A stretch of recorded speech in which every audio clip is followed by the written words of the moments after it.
कि मैं उन्होंने करदियां नहीं तो काम हाँ जी, मैं अपना। लिस्ट, हाँ जी। वाहिगुरू जी का खालसा, वाहिगुरू जी की फतेह। कालपुरख की किरपा रहमत बख्शिश सदका गुरु साहब जी की गल करन लई विचारन लई ये सानू रोज़ समा प्राप्त होया। जिस तरह आप जी जानते ही हो कि हर शनिचरवार किसी न किसी फिलॉसफी ते इतिहास ते जां होर विषय के उत्ते प्रजेंटेशन राहीं असीं विचार साझे करते हैं। अज का साडा विशा सिख कौम नूं दरपेश चुनौतियां। सर मनमोहन सिंह जी पुंछ तो साडे नाल हन, जिहदे पहलां भी साडे नाल 2 लैक्चर दरबार साहब उत्ते होए 1984 के हमले की दास्तान सानू सुना चुके हैं। वो इस विषय नूं अज उन्होंने निभाउणा है। आप सारिਆਂ ਨੂੰ जी आयां। ਜਿਹੜੇ भी वीर भैन सतसंगी अज इस क्लास में शामिल होए हो ਜਾਂ ਹੋਣਗੇ, ਉਹਨਾਂ ਨੂੰ ਧੰਨਵਾਦ ਤੋਂ ਪਹਿਲਾਂ ਹੀ जी आयां। ਜਿਹੜੇ शामिल नहीं होए ਉਹਨਾਂ ਲਈ भी जी आयां।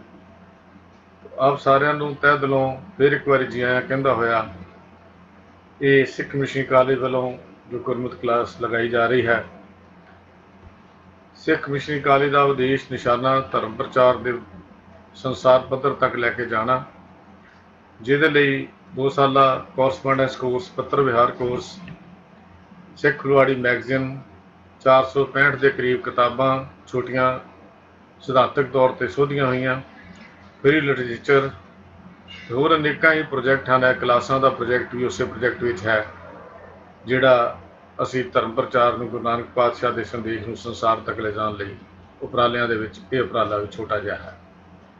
ਆਪ ਸਾਰਿਆਂ ਨੇ ਭਰਪੂਰ ਸਹਿਯੋਗ ਦੇ ਰਹੇ ਹੋ। ਆਪ ਸਾਰਿਆਂ ਨੂੰ ਇਸ ਗੱਲ ਲਈ ਧੰਨਵਾਦ ਵੀ, ਮੁਬਾਰਕਬਾਦ ਵੀ, ਜੀ ਆਇਆਂ ਵੀ। ਔਰ ਮੈਂ ਬੇਨਤੀ ਕਰ ਰਿਹਾ ਹਾਂ, ਅੱਜ ਦੇ ਵਿਸ਼ੇ ਨੂੰ ਸਰ ਮਨਮੋਹਨ ਸਿੰਘ ਦੀ ਪੁੰਛ, ਸਿੱਖ ਕੌਮ ਨੂੰ ਦਰਪੇਸ਼ ਚੁਣੌਤੀਆਂ ਤੇ ਉਹਨਾਂ ਦੇ ਹੱਲ ਕੀ ਹਨ, ਇਹ ਸਰ ਮਨਮੋਹਨ ਸਿੰਘ ਜੀ ਪੁੰਛ ਸਰਕਲ ਤੋਂ ਸਾਡੇ ਨਾਲ ਸਾਂਝੀਆਂ ਕਰਨਗੇ। ਛੋਟਾ ਜਿਹਾ ਮੈਸੇਜ ਵਿੱਚ ਆ ਰਿਹਾ ਹੈ, ਦਰਪੇਸ਼ ਦਾ ਕੀ ਅਰਥ ਹੈ। ਦਰਪੇਸ਼ ਹੁਣੇ ਅਸੀਂ ਵਿਚਾਰ ਕਰਕੇ ਹਟੇ ਹਾਂ, ਜਿਹੜੀਆਂ ਦਰ ਦੇ ਸਾਹਮਣੇ ਖੜੀਆਂ ਹੋਣ, ਸਾਡੇ ਸਾਹਮਣੇ ਖੜੀਆਂ ਹੋਈਆਂ ਮੁਸ਼ਕਲਾਂ, ਚੁਣੌਤੀਆਂ ਜਿਹੜੀਆਂ ਹਨ, ਦਰਵਾਜ਼ੇ ਦੇ ਬਾਹਰ ਦਰ 'ਤੇ ਖੜੀਆਂ, ਜੋ ਅੱਜ ਸਾਨੂੰ ਵਿਆਪ ਰਹੀਆਂ ਹਨ। ਸਾਡੇ ਸਾਹਮਣੇ ਜਿਹੜੀ ਕੌਮ ਜਿਨ੍ਹਾਂ ਚੁਣੌਤੀਆਂ ਦਾ ਸਾਹਮਣਾ ਕਰ ਰਹੀ ਹੈ ਜਾਂ ਕਰਨੇ ਭਵਿੱਖ ਵਿੱਚ ਆਉਣ ਦੀ ਸੰਭਾਵਨਾ ਵੀ ਹੈ, ਉਹ ਵਿਚਾਰ ਅੱਜ ਸਰ ਮਨਮੋਹਨ ਸਿੰਘ ਜੀ ਸਾਡੇ ਨਾਲ ਸਾਂਝੇ ਕਰਨਗੇ। ਜੀ ਬੇਨਤੀ ਕਰ ਰਿਹਾ ਹਾਂ ਸਰ ਮਨਮੋਹਨ ਸਿੰਘ ਜੀ ਨੂੰ ਕਿ ਉਹ ਆਪਣੇ ਵਿਚਾਰ ਆਰੰਭ ਕਰਨ। ਜੀ ਵਾਹਿਗੁਰੂ ਜੀ ਕਾ ਖਾਲਸਾ, ਵਾਹਿਗੁਰੂ ਜੀ ਕੀ ਫਤਿਹ।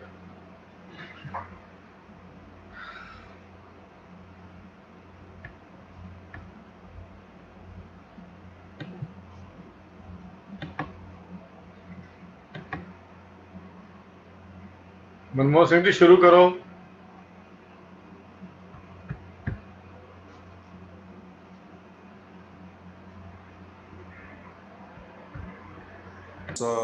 वाहिगुरु वाहिगुरु वाहिगुरु वाहिगुरु वाहिगुरु वाहिगुरु।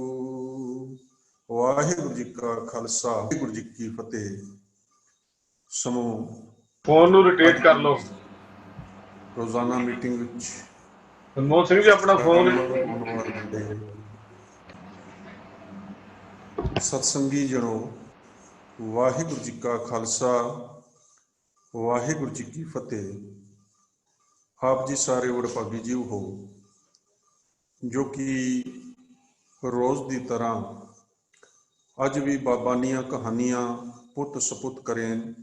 इस महावाक अनुसार गुरमुख प्यारे वीरां वालों किए हुए उपराले राही अज सत्संगत रूप में क्लास में जुड़ के गुरमत दीयां विचारां करन कराउण लई, सरवण करन लई हाज़र होए हाँ।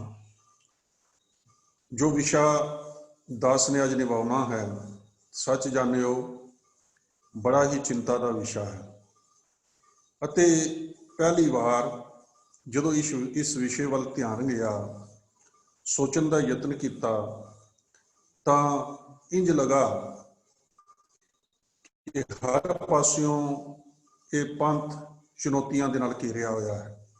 ਅਤੇ ਕਿਸੇ ਵਿਦਵਾਨ ਦਾ ਇਹ ਕਥਨ ਬਾਰ-ਬਾਰ ਮੁੜ-ਮੁੜ ਚੇਤੇ ਵਿੱਚ ਆ ਰਿਹਾ ਸੀ, कौम की फिक्र कर नादान, मुसीबत आने वाली है, तेरी बर्बादियों के चर्चे हैं आसमानों में। ਅਤੇ ਫਿਰ ਇਹ ਉਸ ਕੌਮ ਵਾਸਤੇ ਜਿਸ ਕੌਮ ਦੇ ਰਹਿਬਰ ਨੇ ਸੰਸਾਰ ਨੂੰ ਉਸ ਵੇਲੇ ਰਾਹ ਦੱਸੀ, ਜਿਸ ਕੌਮ ਦੇ ਗੁਰੂ ਪਾਤਸ਼ਾਹਾਂ ਨੇ ਸੰਸਾਰ ਦੇ ਵਿੱਚੋਂ ਮਨੁੱਖਤਾ ਦੀ ਬੇੜੀ ਨੂੰ ਉਸ ਵੇਲੇ ਮਹੀਂਧਾਰ ਚੋਂ ਕੱਢਿਆ, ਜਦੋਂ ਹਰ ਪਾਸਿਓਂ ਮਨੁੱਖਤਾ ਜੋ ਸੀ ਉਹ ਕੁਚਲੀ ਜਾ ਰਹੀ ਸੀ। ਅਤੇ ਫਿਰ ਜਦੋਂ ਅਸੀਂ ਇਤਿਹਾਸ ਨੂੰ ਪੜ੍ਹਦੇ ਹਾਂ, ਇਤਿਹਾਸ ਵੱਲ ਝਾਤ ਮਾਰਦੇ ਹਾਂ, ਉਹ ਕੌਮ ਜਿਸ ਦੇ ਰਹਿਬਰ ਨੂੰ ਸਮੇਂ ਦੇ ਰਾਜਨੀਤਿਕ, ਧਾਰਮਿਕ, ਸਮਾਜਿਕ ਜਿੰਨੇ ਵੀ ਆਗੂ ਲੋਕੀ ਸਨ, ਜੋ ਫਿਰਕੇ ਸਨ, ਸਾਰਿਆਂ ਨੇ ਕੁਚਲਣ ਦਾ ਯਤਨ ਕੀਤਾ ਕਿ ਇਹਨਾਂ ਦੀ ਹੋਂਦ ਨੂੰ ਹੀ ਮਿਟਾ ਦਿੱਤਾ ਜਾਵੇ। ਭਾਵੇਂ ਉਹਦੇ ਵਿੱਚ ਧਾਰਮਿਕ ਤੌਰ ਦੇ ਉੱਤੇ ਵਿਚਾਰ ਚਰਚਾ ਨਾਲ ਮਿਟਾਉਣ ਦਾ ਯਤਨ ਸੀ, ਜੋ ਆਪ ਜੀ ਅੱਜ ਕਾਫੀ ਚਿਰਾਂ ਤੋਂ ਸਤਿਕਾਰਯੋਗ ਵੀਰ ਹਰਜੀਤ ਸਿੰਘ ਜੀ ਤੋਂ ਜੋ ਸਿੱਧ ਗੋਸ਼ਟ ਦੀ ਬਾਣੀ ਰਾਹੀਂ ਸਰਵਣ ਕਰ ਰਹੇ ਹੋ, ਕਿ ਫਿਰ ਕਿਵੇਂ ਸਮੇਂ ਦੇ ਸ੍ਰੇਸ਼ਟ ਧਾਰਮਿਕ ਪੁਰਸ਼ ਧੰਨ ਗੁਰੂ ਨਾਨਕ ਪਾਤਸ਼ਾਹ ਦੇ ਸਾਹਮਣੇ ਵੱਡੀ ਚੁਣੌਤੀ ਬਣ ਕੇ ਖੜੇ ਹੋ ਗਏ ਕਿ ਕਿਸੇ ਤਰ੍ਹਾਂ ਇਹ ਸਾਡੇ ਮਤ ਵਿੱਚ ਆ ਜਾਣ, ਆਪਣਾ ਮਤ ਛੱਡ ਦੇਣ। ਕਹਿਣ ਤੋਂ ਭਾਵ ਕਿ ਗੋਸ਼ਟ ਦੇ ਅੰਦਰ, ਚਰਚਾ ਦੇ ਅੰਦਰ ਹਾਰ ਮੰਨ ਲੈਣ। ਧੰਨ ਗੁਰੂ ਨਾਨਕ ਪਾਤਸ਼ਾਹ ਛੋਟੀ ਉਮਰ ਦੇ ਹੁੰਦਿਆਂ ਵੀ ਉਹਨਾਂ ਸਿੱਧਾਂ ਨੂੰ ਸੱਚ ਧਰਮ ਦਾ ਮਾਰਗ ਦੱਸਣ ਵਿੱਚ ਕਾਮਯਾਬ ਹੋ ਰਹੇ ਨੇ। ਅਤੇ ਫਿਰ ਸਾਰਾ ਵਾਹ ਲਾ ਕੇ, ਸਾਰੀਆਂ ਸ਼ਕਤੀਆਂ ਲਾ ਕੇ, ਸਾਰੇ ਹੀਲੇ ਵਰਤ ਕੇ, ਕਰਾਮਾਤਾਂ ਦੱਸ ਕੇ ਆਖਰ ਉਹ ਸਿੱਧ ਇਹ ਆਖਣ ਲਈ ਮਜਬੂਰ ਹੋ ਗਏ, ਸਿੱਧ ਬੋਲਨ ਸ਼ੁਭ ਵਚਨ, ਧੰਨ ਨਾਨਕ ਤੇਰੀ ਵੱਡੀ ਕਮਾਈ। ਦੁਨੀਆ ਦੇ ਸ੍ਰੇਸ਼ਟ ਧਾਰਮਿਕ ਪੁਰਸ਼ ਉਸ ਵੇਲੇ ਦੇ ਕਹਿਣ ਲੱਗੇ, ਗੁਰੂ ਨਾਨਕ ਪਾਤਸ਼ਾਹ ਤੇਰੇ ਵਰਗੀ ਕਮਾਈ ਕਿਸੇ ਦੀ ਨਹੀਂ।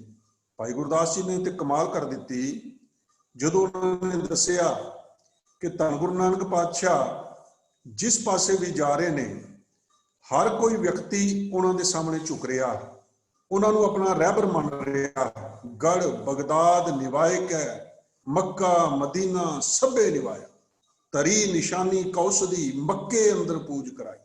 ਉਸ ਸਮੇਂ ਦੇ ਧਾਰਮਿਕ ਕਟੜਪੰਥੀ ਉਹ ਵੀ ਧੰਨ ਗੁਰੂ ਨਾਨਕ ਪਾਤਸ਼ਾਹ ਦੇ ਚਰਨਾਂ ਦੇ ਉੱਤੇ ਢਹਿ ਪੈਣੇ ਤੇ ਚੱਲਣ ਵੇਲੇ ਖੜਾਵਾਂ ਨਿਸ਼ਾਨੀ ਦੇ ਤੌਰ ਦੇ ਉੱਤੇ ਮੰਗਦੇ ਨੇ।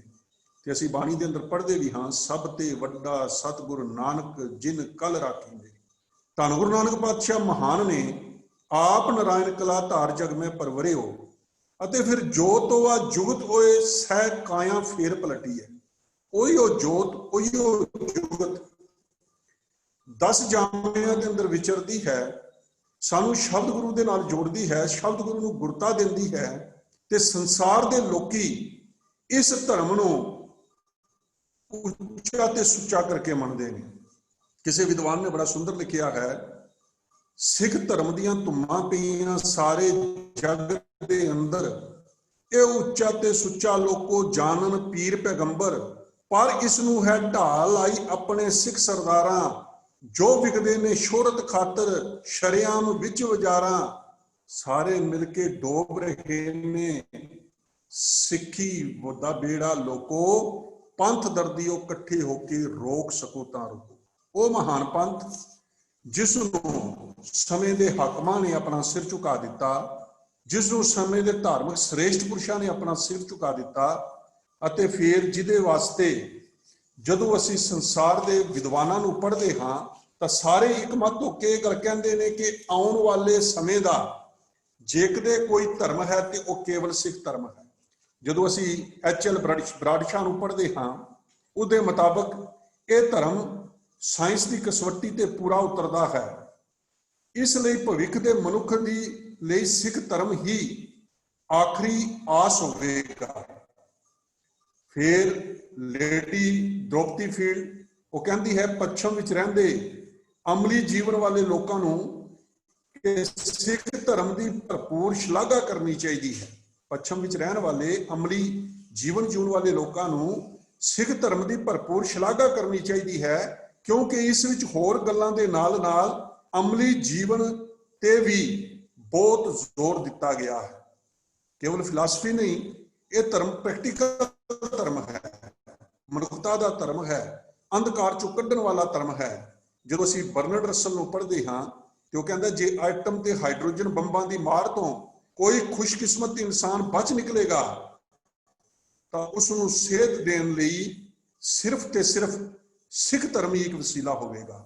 बर्नर्ड रसल जिहड़ा नोबल प्राइज विजेता है, उसने तो इत्थे तक भी कह दिता, if there is a nuclear holocaust nothing is going to save the mankind except the Sikh philosophy of strength combined with softness.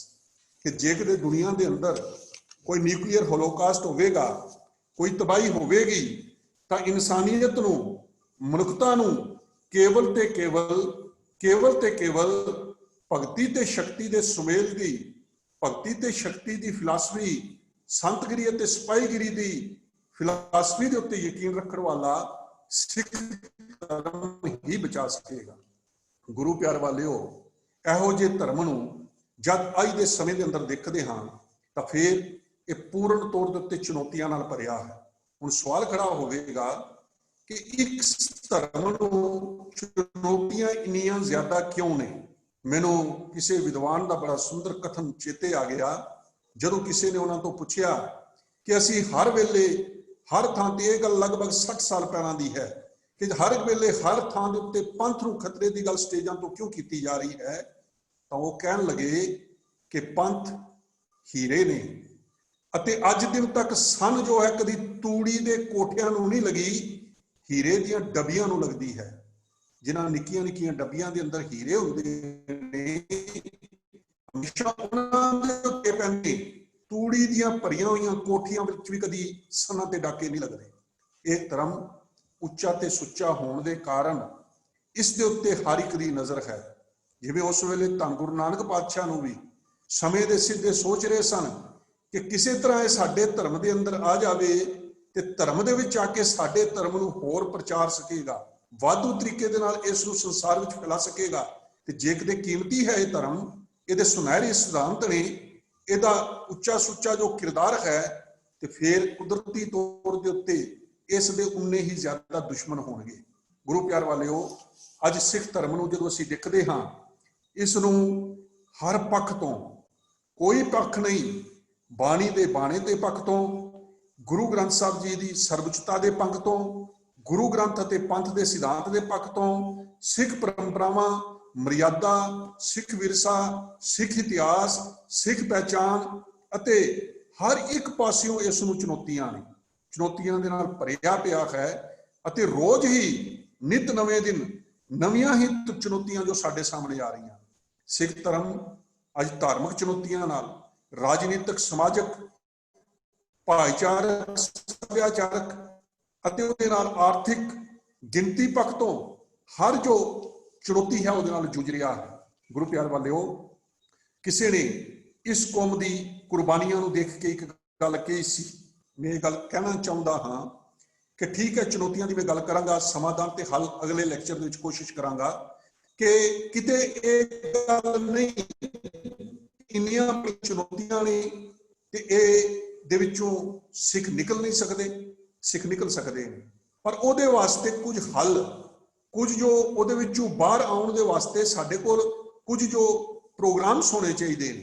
किसी ने सानू अज दीयां चुनौतियां तां घट ने, उस वेले दीयां चुनौतियां जदों बच्चियां नूं पकड़ के टोटे टोटे करके नेजियां दे उत्ते टंग के परोए जा रहे सन, मातावां दे गलां विच हार पवाए जा रहे सन, जदों खन्नी खन्नी रोटी दे उत्ते गुजारा करवाया जा रहा सी, जदों जंगलां दे विच डक के घेरे पा के साड़ दिता जा रहा, जदों सिख कहाउण दे उत्ते जो सी इस नूं मार दिता जांदा सी, जदों इस दे जीवन जिउंदे दे सूह देण दा 20 रुपए, पकड़ाउण दे 50 रुपए, इहदा सिर लियाउण दे 80 रुपए दिते जांदे सन, जदों ये हुक्मनामे जारी कीते सन कि जिसके सिर ते होवे केस, रहन न देनो अपने देश, जो सिंगन को दसै ग्राम, सोपी लह बहुत इनाम, आए सिंह बतावे नाई, ओपी अपनी जान गवाई, सिंगर खून माफ हम कीनी, जै लपै तै मारो चीनी, लूट कूट उस माफ हम करी, लिखत मारी जे जानो खरी। जो सरकारी तौर के उत्ते ऐलान सन, जिस दे सिर के उत्ते केस ने उसका कतल कर दिता जाए, उसके घर घाट उजाड़ दिते जान, उसके बच्चों को नेजियां दे विच परो लिया जाए, कोई केस दर्ज नहीं होगा।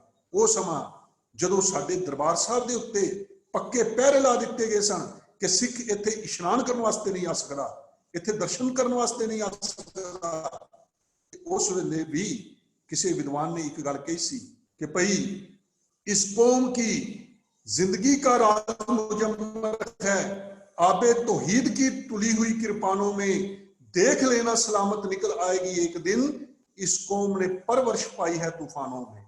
कहता ये तो तूफाना विचों निकलने वाली कौम है, इसने एक दिन साबित निकल आना जे, जिन्ना मर्जी जुल्म हो जाए, जिन्नियां मर्जी चुनौतियां हो जान, जिन्ने मर्जी सुच्चे इन्हां ते गंगा राम पैदा हो जान, जिन्ने मर्जी जकरिए औरंगे ते मीर मन्नू पैदा हो जान, इस कौम को कोई मिटा नहीं सकता। ये उस वेले साडे वास्ते विद्वान की कहते सन। पर फर्क ये है कि उस वेले मंझतार विच पई बेड़ी दे मलाह जो सन वो पंथ परस्त सन, ते अज मंझतार विच पई हुई बेड़ी दे मलाह जो ने वो अंदर खाते इस कौम नूं मिटाउण वालियां दे नाल मिले हुए ने। ते फिर इस कौम दा हर बशर जो है शायद उतना सुचेत भी नहीं। ते गुरु प्यार वाले उन्हां चुनौतियां की गल करिए कि किहड़ियां चुनौतियां जो ने वो सिख कौम के सामने ने। सब तो पहला असी धार्मिक पक्ष की गल करिए कि जो सानू धार्मिक खेत्र के अंदर चुनौतियां ने, गुरु प्यार वाले धन गुरु नानक पातशाह के घर ने सानू इतना जो सी मान दिता, सानू धार्मिक पक्ष तू इतना उच्चा चुक लिया कि सतगुरु पातशाह ने बड़े फखर के नाल ये गल कही सी, जन नानक तूड़ मंगै तिस गुरसिख की, जो आप जपै अवरै नाम जपावै। जिहड़ा आप नाम जपदा है, दूजियां नूं नाम जपाउंदा है, मैं नानक उन्हां गुरसिखां दी धूड़ मंगदा हां।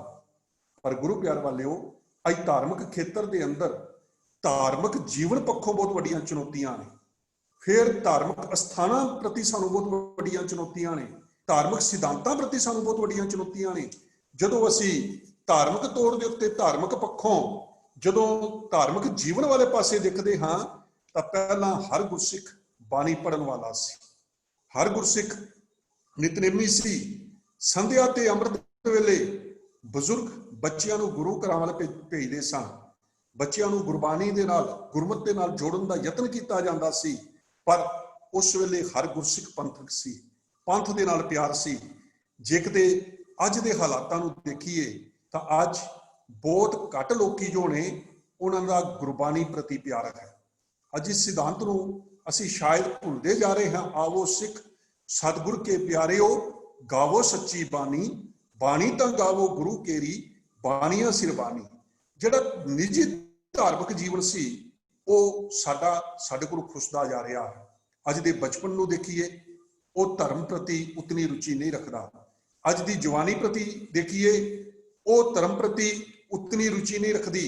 ਅਤੇ ਫਿਰ ਜੇਕਰ ਪਹਿਲਾਂ ਕਿਤੇ ਲੋਕੀ ਖੇਤਾਂ ਦੇ ਅੰਦਰ ਕੰਮ ਕਰਦੇ ਸਨ, ਅੰਮ੍ਰਿਤ ਵੇਲਾ ਹੋ ਗਿਆ ਤੇ ਆਸਾ ਦੀ ਵਾਰ ਦੇ ਕੀਰਤਨ ਉੱਥੇ ਹੀ ਬੈਠ ਕੇ ਕਰ ਲੈਂਦੇ ਸਨ। ਦੋ ਚਾਰ ਇਕੱਠੇ ਹੋ ਕੇ ਤੇ ਆਸਾ ਦੀ ਵਾਰ ਦਾ ਕੀਰਤਨ ਕਰ ਲਿਆ, ਨਿਤਨੇਮ ਕਰ ਲਿਆ, ਬਾਣੀ ਪੜ੍ਹੀ ਜਾਂਦੀ ਸੀ। ਪਰ ਅੱਜ ਅਸੀਂ ਦੇਖ ਰਹੇ ਹਾਂ ਕਿ ਸਾਡਾ ਜੋ ਨਿੱਜੀ ਜੀਵਨ ਹੈ, ਸ਼ਖਸੀ ਜੀਵਨ, ਉਹ ਵੀ ਧਾਰਮਿਕ ਨਹੀਂ ਰਿਹਾ ਤੇ ਨਾ ਹੀ ਅਸੀਂ ਪੰਥਕ ਤੌਰ ਦੇ ਉੱਤੇ ਜੋ ਜੀਵਨ ਹੈ ਉਸ ਨੂੰ ਜੀ ਰਹੇ ਹਾਂ। ਅੱਜ ਕੱਲ ਹਰ ਨੌਜਵਾਨ ਤੇ ਬੱਚਾ ਸਿੱਖੀ ਵਾਲੇ ਪਾਸੋਂ ਬੇਰੁਖੀ ਦੱਸ ਰਿਹਾ ਹੈ।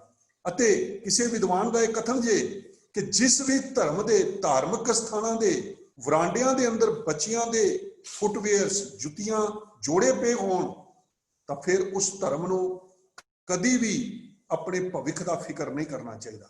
ਇਹ ਇੱਕ ਸੰਕੇਤ ਹੈ ਕਿ ਜਿਨ੍ਹਾਂ ਧਰਮਾਂ ਦੇ ਧਾਰਮਿਕ ਸਥਾਨਾਂ ਵਿੱਚ ਬੱਚਿਆਂ ਦਾ ਆਉਣਾ ਜਾਣਾ ਹੈ, ਉਹ ਆਉਣ ਵਾਲੇ ਕੱਲ ਦੇ ਵਿੱਚ ਉਹਨਾਂ ਦੀ ਜਵਾਨੀ ਵੀ ਧਾਰਮਿਕ ਹੋਵੇਗੀ, ਫਿਰ ਉਹਨਾਂ ਦਾ ਬੁਢੇਪਾ ਵੀ ਧਾਰਮਿਕ ਹੋਵੇਗਾ। ਪਰ ਅੱਜ ਜਦੋਂ ਅਸੀਂ ਧਾਰਮਿਕ ਇਸ ਪੱਖ ਵੱਲ ਝਾਤ ਮਾਰਦੇ ਹਾਂ ਤਾਂ ਗੁਰੂ ਘਰਾਂ ਦੇ ਅੰਦਰ ਬੱਚਿਆਂ ਦੀ ਗਿਣਤੀ ਬਹੁਤ ਘੱਟ ਹੈ। ਉਹ ਕਾਰਨ ਨੇ, ਉਹਨਾਂ ਨੂੰ ਅਸੀਂ ਲੱਭਾਂਗੇ, ਉਹਨਾਂ ਦਾ ਹੱਲ ਕੀ ਹੋਵੇਗਾ, ਇੱਕ ਵੱਖਰਾ ਵਿਸ਼ਾ ਹੈ। ਲੇਕਿਨ ਅੱਜ ਅਸੀਂ ਦੇਖ ਰਹੇ ਹਾਂ ਕਿ ਮਾਤਾ ਪਿਤਾ ਦੀ ਦੌੜ ਧਾਰਮਿਕ ਵਿਦਿਆ ਵਾਲੇ ਪਾਸੇ ਨਹੀਂ, ਬੱਚੇ ਦਾ ਧਾਰਮਿਕ ਜੋ ਜੀਵਨ ਹੈ ਉਸ ਨੂੰ ਉੱਚਾ ਚੁੱਕਣ ਦੇ ਪੱਧਰ ਨੂੰ ਉੱਚਾ ਚੁੱਕਣ ਦਾ ਯਤਨ ਨਹੀਂ, ਲੇਕਿਨ ਦੂਜੇ ਪਾਸੇ ਦੁਨਿਆਵੀ ਵਿਦਿਆ ਵਾਲੇ ਪਾਸੇ ਦੌੜ ਪੂਰੀ ਹੈ।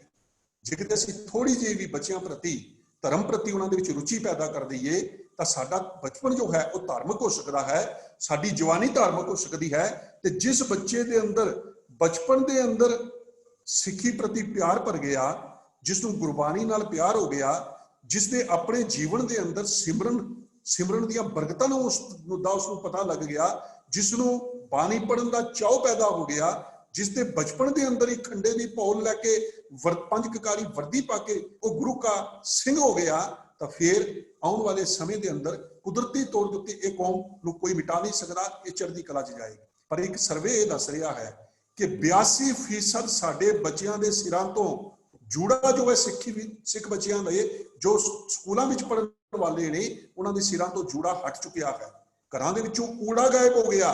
ਊੜਾ ਗਾਇਬ ਆਤਮਿਕ ਮੌਤ ਹੈ, ਕਿਉਂਕਿ ਅਸੀਂ ਬੱਚਾ ਪੰਜਾਬੀ ਨਹੀਂ ਪੜ੍ਹੇਗਾ, ਸਾਡਾ ਸਾਰਾ ਸਾਹਿਤ ਗੁਰਬਾਣੀ ਧੰਨ ਗੁਰੂ ਗ੍ਰੰਥ ਸਾਹਿਬ ਜੀ ਪੰਜਾਬੀ ਦੇ ਅੰਦਰ ਨੇ, ਬੱਚਾ ਆਪਣੀ ਰੂਹਾਨੀ ਖੁਰਾਕ ਦੇ ਨਾਲ ਟੁੱਟ ਜਾਵੇਗਾ। ਤੇ ਜੇ ਕਿਤੇ ਜੂੜਾ ਹੀ ਗਾਇਬ ਹੋ ਗਿਆ, ਉਹ ਆਪਣੇ ਸਰੂਪ ਤੋਂ ਟੁੱਟ ਜਾਵੇਗਾ। ਉਹਦੀ ਸੂਰਤ ਸਿੱਖੀ ਵਾਲੀ ਨਹੀਂ, ਉਹਦੀ ਸੁਰਤੀ ਦੇ ਅੰਦਰ ਸਿੱਖੀ ਨਹੀਂ, ਉਹਦੀ ਸੀਰਤ ਸਿੱਖੀ ਵਾਲੀ ਨਹੀਂ, ਤਾਂ ਫਿਰ ਇਹ ਤਾਂ ਬਹੁਤ ਵੱਡੀ ਚੁਣੌਤੀ ਹੈ। ਆਉਣ ਵਾਲੇ ਸਮੇਂ ਦੇ ਅੰਦਰ ਸਾਡੀ ਕੌਮ ਦੀ ਆਪਣੇ ਆਪ ਹੀ ਗਿਣਤੀ ਜੋ ਹੈ ਘਟਣਾ ਸ਼ੁਰੂ ਹੋ ਜਾਵੇਗੀ। ਤੇ ਗੁਰੂ ਪਿਆਰ ਵਾਲਿਓ, ਇਹ ਧਾਰਮਿਕ ਜੀਵਨ ਜੋ ਸੀ ਉਹ ਬਹੁਤ ਜ਼ਰੂਰੀ ਸੀ, ਜਿਸ ਨੂੰ ਅਸੀਂ ਚੁੱਕਣਾ ਸੀ ਅਤੇ ਫਿਰ ਬੱਚਿਆਂ ਦੇ ਅੰਦਰ ਇਹ ਗੱਲ ਭਰਨੀ ਸੀ ਕਿ ਬਾਣੀ ਗੁਰੂ ਹੈ ਬਾਣੀ, ਵਿੱਚ ਬਾਣੀ ਅੰਮ੍ਰਿਤ ਸਾਰੇ। ਜਦੋਂ ਬੱਚੇ ਨੂੰ ਇਹ ਪਤਾ ਲੱਗ ਜਾਵੇ ਕਿ ਮੇਰਾ ਗੁਰੂ ਗ੍ਰੰਥ ਸਾਹਿਬ ਜੀ ਨੇ, ਬਾਣੀ ਹੀ ਮੇਰਾ ਗੁਰੂ ਹੈ, ਫਿਰ ਉਹਨੂੰ ਗੁਰੂ ਪ੍ਰਤੀ ਪਿਆਰ ਵੀ ਵਧੇਗਾ, ਉਹ ਗੁਰੂ ਦੀ ਗੱਲ ਸੁਣਨ ਨੂੰ ਵੀ ਤਿਆਰ ਹੋਵੇਗਾ। ਲੇਕਿਨ ਜੇ ਕਿਤੇ ਬੱਚੇ ਦੇ ਜੀਵਨ ਦੇ ਅੰਦਰ ਗੁਰਬਾਣੀ ਦੀ ਮਹੱਤਤਾ ਹੀ ਨਹੀਂ, ਤਾਂ ਫਿਰ ਉਹਦੇ ਜਵਾਨੀ 'ਚ ਕਿੱਥੋਂ ਆਵੇਗੀ, ਬੁਢਾਪੇ 'ਚ ਕਿੱਥੋਂ ਆਵੇਗੀ? ਉਹੀ ਕਾਰਨ ਹੈ ਕਿ ਪਿਛਲੇ 50-40 ਸਾਲ ਦੇ ਅੰਦਰ ਜੋ ਇੱਕ ਗੈਪ ਪੈ ਗਿਆ।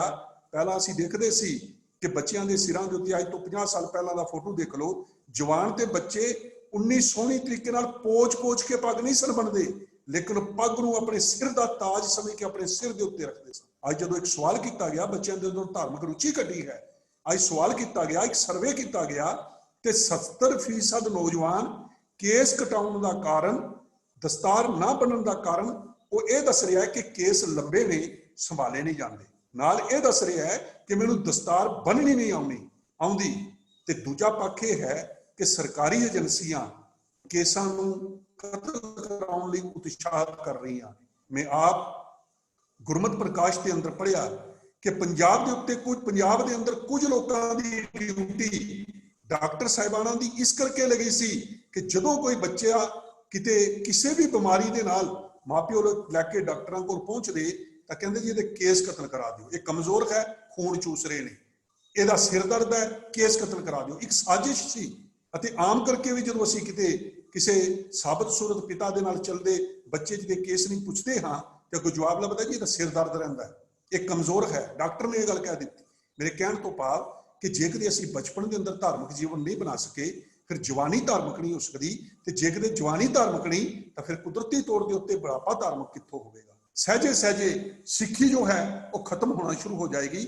ਤੇ ਫਿਰ ਸਾਡੇ ਅੰਦਰੋਂ ਅੱਜ ਪ੍ਰਮਾਤਮਾ ਦਾ ਜੋ ਸਾਡੇ ਅੰਦਰ ਵਿਸ਼ਵਾਸ ਸੀ ਉਹਨੂੰ ਵੀ ਤੋੜਨ ਦਾ ਯਤਨ ਹੈ, ਕਿਉਂਕਿ ਗੁਰਬਾਣੀ ਨੂੰ ਪੜ੍ਹਦੇ ਨਹੀਂ, ਜਿਸ ਨੂੰ ਜੋ ਮਰਜ਼ੀ ਆਂਦਾ ਕਹੀ ਜਾ ਰਿਹਾ ਹੈ। ਕੋਈ ਕੁਦਰਤ ਹੀ ਕਾਦਰ ਦੱਸ ਰਿਹਾ ਹੈ, ਕੋਈ ਕਹਿੰਦਾ ਆਤਮਾ ਨਾਂ ਦੀ ਚੀਜ਼ ਹੀ ਕੋਈ ਨਹੀਂ। ਤੇ ਫਿਰ ਬੱਚੇ ਜੋ ਨੇ ਉਹ ਭੰਬਲ ਭੁੱਸੇ 'ਚ ਨੇ, ਕਾਰਨ ਕਿਉਂਕਿ ਆਪਣਾ ਜੀਵਨ ਧਾਰਮਿਕ ਗੁਰਬਾਣੀ ਨੂੰ ਪੜ੍ਹਿਆ ਨਹੀਂ। ਦੂਜਾ ਪੱਖ ਆਉਂਦਾ ਹੈ ਸਾਡਾ ਕਿ ਸਾਡੇ ਜੋ ਧਾਰਮਿਕ ਸਥਾਨ ਨੇ, ਧਾਰਮਿਕ ਸਥਾਨਾਂ ਵੱਲ ਜਦੋਂ ਅਸੀਂ ਝਾਤ ਮਾਰਦੇ ਹਾਂ, ਇਸ ਨੂੰ ਵੀ ਬਹੁਤ ਵੱਡੀਆਂ ਚੁਣੌਤੀਆਂ ਨੇ। ਸਾਡੇ ਧਾਰਮਿਕ ਸਥਾਨ ਕੀ ਸਨ? ਗੁਰੂ ਦੁਆਰਾ ਹੋਏ ਸੋਝੀ ਪਾਏ ਸੀ, ਇਹ ਸਾਨੂੰ ਸੋਝੀ ਦੇਣ ਵਾਲੇ ਸਨ, ਗਿਆਨ ਦੇਣ ਵਾਲੇ ਸਨ। ਪਰ ਅੱਜ ਦੇ ਪੱਖ ਦੇ ਅੰਦਰ ਇੱਥੋਂ ਗਿਆਨ ਨਹੀਂ ਮਿਲ ਰਿਹਾ, ਬਹੁਤ ਘੱਟ ਮਿਲ ਰਿਹਾ ਹੈ। ਅਤੇ ਕਾਰਨ ਕੀ ਹੈ ਕਿ ਅੱਜ ਜੋ ਵਿਅਕਤੀ ਧਰਮ ਗੁਰੂ ਘਰਾਂ ਦੇ ਅੰਦਰ ਕਾਬਜ਼ ਹੈ, ਉਹ ਸੱਚ ਕਰਕੇ ਆਪ ਧਾਰਮਿਕ ਨਹੀਂ, ਉਹਦਾ ਆਪਣਾ ਜੀਵਨ ਧਾਰਮਿਕ ਨਹੀਂ। ਤੇ ਫਿਰ ਇਹਦੇ ਕਾਰਨ ਧਰਮ ਜੋ ਹੈ ਉਹ ਗੁਰੂ ਘਰਾਂ ਚੋਂ ਅਲੋਪ ਹੋ ਰਿਹਾ ਹੈ। ਸਿੱਖੀ ਸਿਧਾਂਤ ਗੁਰਮਤ ਦੇ ਅਲੋਪ ਹੋ ਰਹੇ ਨੇ, ਮਨਮਤ ਦਾ ਪਸਾਰਾ ਹੋ ਰਿਹਾ ਹੈ।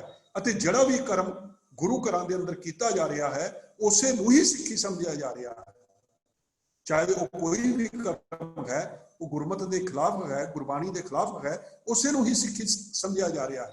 ਗੁਰਦੁਆਰੇ ਜੋ ਨੇ ਸਾਡੇ, ਉਹ ਰਾਜਨੀਤਿਕ ਅਖਾੜੇ ਤੇ ਅੱਡੇ ਬਣਦੇ ਜਾ ਰਹੇ ਨੇ। ਪਹਿਲਾਂ ਧਰਮ ਦੇ ਵਿੱਚੋਂ ਕਿਸੇ ਨੂੰ ਤਾਕਤ ਦਿੱਤੀ ਜਾਂਦੀ ਸੀ, ਧਰਮ ਪੁਰਸ਼ ਨੂੰ ਚੁਣਿਆ ਜਾਂਦਾ ਸੀ, ਇਹਨੂੰ ਨਵਾਬੀ ਦਿੱਤੀ ਜਾਵੇ। ਸਾਡੇ ਸਾਹਮਣੇ ਨਵਾਬ ਕਪੂਰ ਸਿੰਘ ਜੀ ਦੀ ਮਿਸਾਲ ਹੈ ਕਿ ਜਦੋਂ ਸਮੇਂ ਦੇ ਹਾਕਮਾਂ ਨੇ ਦੇਖਿਆ ਕਿ ਅਸੀਂ ਸਿੱਖਾਂ ਨੂੰ ਜਿੱਤ ਨਹੀਂ ਸਕਦੇ, ਨਵਾਬੀ ਦੀ ਪੇਸ਼ਕਸ਼ ਕਰ ਦਿੱਤੀ, ਤੇ ਉਸ ਵੇਲੇ ਪੰਥ ਦੇ ਅੰਦਰ ਝਗੜਾ ਇਹ ਨਹੀਂ ਪੈਦਾ ਹੋਇਆ ਕਿ ਨਵਾਬੀ ਮੈਂ ਲਵਾਂਗਾ, ਝਗੜਾ ਇਹ ਪੈਦਾ ਹੋ ਗਿਆ ਕਿ ਨਵਾਬੀ ਦੇਣੀ ਕਿਸ ਨੂੰ ਹੈ, ਕੋਈ ਲੈਣ ਨੂੰ ਹੀ ਤਿਆਰ ਨਹੀਂ ਸੀ। ਤੇ ਜਦੋਂ ਨਵਾਬ ਕਪੂਰ ਸਿੰਘ ਜੀ ਨੂੰ ਦਿੱਤੀ ਜਾਣ ਲੱਗੀ ਤਾਂ ਉਹਨਾਂ ਨੇ ਪੰਥ ਦੇ ਅੱਗੇ ਪਹਿਲਾਂ ਤਾਂ ਇਨਕਾਰ ਹੋਏ ਨੇ, ਲੇਕਿਨ ਜਦੋਂ ਪੰਥ ਨੇ ਹੁਕਮ ਕੀਤਾ ਤੇ ਫਿਰ ਪੰਥ ਦੇ ਅੱਗੇ ਹੱਥ ਬੰਨ ਕੇ ਖੜੇ ਹੋ ਗਏ, ਸਿੰਘਾਂ ਦੇ ਅੱਗੇ, ਪੰਜ ਸਿੰਘਾਂ ਦੇ ਅੱਗੇ, ਕਹਿਣ ਲੱਗੇ ਮੈਂ ਤੁਹਾਡਾ ਹੁਕਮ ਮੰਨਣ ਨੂੰ ਤਿਆਰ ਹਾਂ, ਨਵਾਬੀ ਲੈ ਲਵਾਂਗਾ, ਪਰ ਮੇਰੀ ਇੱਕ ਬੇਨਤੀ ਜੇ, ਮੇਰੇ ਹੱਥ ਦੇ ਵਿੱਚੋਂ ਘੋੜਿਆਂ ਦੇ ਤਬੇਲੇ ਦੀ ਸੇਵਾ ਨਾ ਲਵੇ।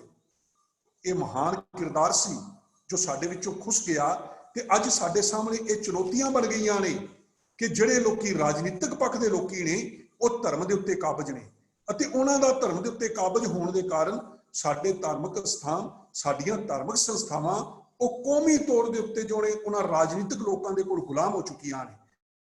ਸਿਧਾਂਤਕ ਛੇੜਛਾੜ ਮਰਿਆਦਾ ਦੇ ਨਾਲ ਹੋ ਰਹੀ ਹੈ, ਉਹਨਾਂ ਨੂੰ ਤਕਲੀਫ ਕੋਈ ਨਹੀਂ, ਕਿਉਂਕਿ ਉਹਨਾਂ ਦੀਆਂ ਵੋਟਾਂ ਜੋ ਨੇ ਉਹ ਘਟ ਜਾਂਦੀਆਂ ਨੇ। ਉਹਦੇ ਨਾਲ ਨਾਲ ਬਹੁਸੰਮਤੀ ਵੱਲੋਂ ਪਹਿਲਾਂ ਆਪਣੇ ਮੋਹਰੇ ਜੋ ਸਨ ਉਹ ਧਾਰਮਿਕ ਸਥਾਨਾਂ ਦੇ ਉੱਤੇ ਰੱਖੇ ਗਏ, ਲੇਕਿਨ ਹੁਣ ਸਹਿਜੇ ਸਹਿਜੇ ਜੋ ਜਦੋਂ ਦੇਖ ਲਿਆ ਕਿ ਇਹਨਾਂ ਦੇ ਆਗੂ ਹੀ ਜੋ ਨੇ ਉਹ ਬੇਈਮਾਨੀ ਦੇ ਉੱਤਰ ਆਏ ਨੇ, ਉਹਨਾਂ ਨੂੰ ਪੁੱਤਰ ਮੋਹ ਹੈ, ਉਹਨਾਂ ਨੂੰ ਪਾਰਟੀ ਮੋਹ ਹੈ, ਉਹ ਖੁਦਗਰਜ਼ ਨੇ, ਤਾਂ ਫਿਰ ਉਹਨਾਂ ਨੂੰ ਤਾਂ ਛੋਟੇ ਛੋਟੇ ਟੁੱਕੜ ਬੋਚਾਂ ਦੇ ਉੱਤੇ ਖਰੀਦਿਆ ਜਾ ਸਕਦਾ ਹੈ। ਤਾਂ ਜੋ ਇਹ ਬਹੁਸੰਮਤੀ ਹੈ, ਇਸ ਨੇ ਕਈ ਕਿਸਮ ਦੇ ਹੀਲੇ, ਕਈ ਕਿਸਮ ਦੇ ਤਰੀਕੇ ਤੇ ਰਣਨੀਤੀਆਂ ਤਿਆਰ ਕਰਨੀਆਂ ਸ਼ੁਰੂ ਕੀਤੀਆਂ ਕਿ ਸਿੱਖ ਧਰਮ ਦੇ ਜੋ ਧਾਰਮਿਕ ਸਥਾਨ ਨੇ, ਇਹਨਾਂ ਨੂੰ ਜਦ ਤੱਕ ਅਸੀਂ ਮਲੀਆ ਮੇਟ ਨਹੀਂ ਕਰਦੇ, ਇਹਨਾਂ ਦੇ ਸਿਧਾਂਤ ਮਲੀਆ ਮੇਟ ਨਹੀਂ ਕਰਦੇ, ਇਹਨਾਂ ਨੂੰ ਆਪਣੇ ਵਿੱਚ ਨਹੀਂ ਮਿਲਾਉਂਦੇ, ਅਸੀਂ ਕਦੀ ਵੀ ਕਾਮਯਾਬ ਨਹੀਂ ਹੋ ਸਕਦੇ। ਸਮਾਂ ਸੀ ਗੁੜ ਨੂੰ ਗੁੜ ਨਹੀਂ ਸੀ ਕਹਿਣ ਦਿੰਦਾ ਸਮੇਂ ਦਾ ਹਾਕਮ ਕਿ ਇਹਨੂੰ ਰੋੜੀ ਕਹੋ, ਸਿੱਖਾਂ ਨੂੰ ਗੁਰੂ ਚੇਤੇ ਆਉਂਦਾ ਹੈ। ਹੁਣ ਅੱਜ ਦਾ ਹਾਕਮ ਇਹ ਚਾਹੁੰਦਾ ਹੈ ਕਿ ਸਿੱਖ ਜੋ ਹੈ ਇਹਦੇ ਗੁਰਧਾਮ ਹੀ ਮੇਰੇ ਕੰਟਰੋਲ ਦੇ ਅੰਦਰ ਹੋ ਜਾਣ, ਨਹੀਂ ਤਾਂ ਕਈ ਥਾਵਾਂ ਦੇ ਉੱਤੇ ਤਾਂ ਕਬਜ਼ੇ ਸ਼ੁਰੂ ਹੋ ਗਏ। ਸਾਡੇ ਸਾਹਮਣੇ ਗੁਰਦੁਆਰਾ ਗਿਆਨ ਗੋਦੜੀ, ਗੁਰਦੁਆਰਾ ਮੰਗੂ ਮੱਠ ਸਾਡੇ ਸਾਹਮਣੇ ਮਿਸਾਲਾਂ ਨੇ, ਗੁਰਦੁਆਰਾ ਡਾਂਗਮਾਰ ਸਾਡੇ ਸਾਹਮਣੇ ਮਿਸਾਲ ਹੈ। ਇਹ ਪਿਛਲੇ ਦਿਨਾਂ ਤੋਂ ਇੱਕ ਜੋ ਸੀ ਵਾਇਰਲ ਹੋ ਰਹੀ ਸੀ, ਜੋ ਇੱਕ ਪੋਸਟ ਕਿ ਹੁਣ ਬਾਬਰੀ ਮਸਜਿਦ ਤੋਂ ਬਾਅਦ ਦਰਬਾਰ ਸਾਹਿਬ ਦਾ ਜੋ ਹੈ ਸਾਡਾ ਨਿਸ਼ਾਨਾ ਹੈ।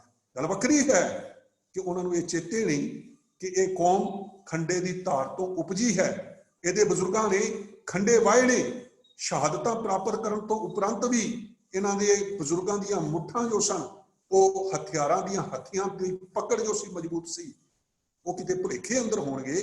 ਲੇਕਿਨ ਸਾਨੂੰ ਵੀ ਸੋਚਣਾ ਚਾਹੀਦਾ ਹੈ ਕਿ ਕਦੇ ਇਹੋ ਜਿਹੇ ਕਾਰਨ ਬਣਦੇ ਨੇ ਤਾਂ ਸਾਡੇ ਕੋਲ ਇਸ ਚੁਣੌਤੀ ਦਾ ਹੱਲ ਕੀ ਹੈ, ਕਿਵੇਂ ਤਿਆਰੀ ਕਰਨੀ ਹੈ।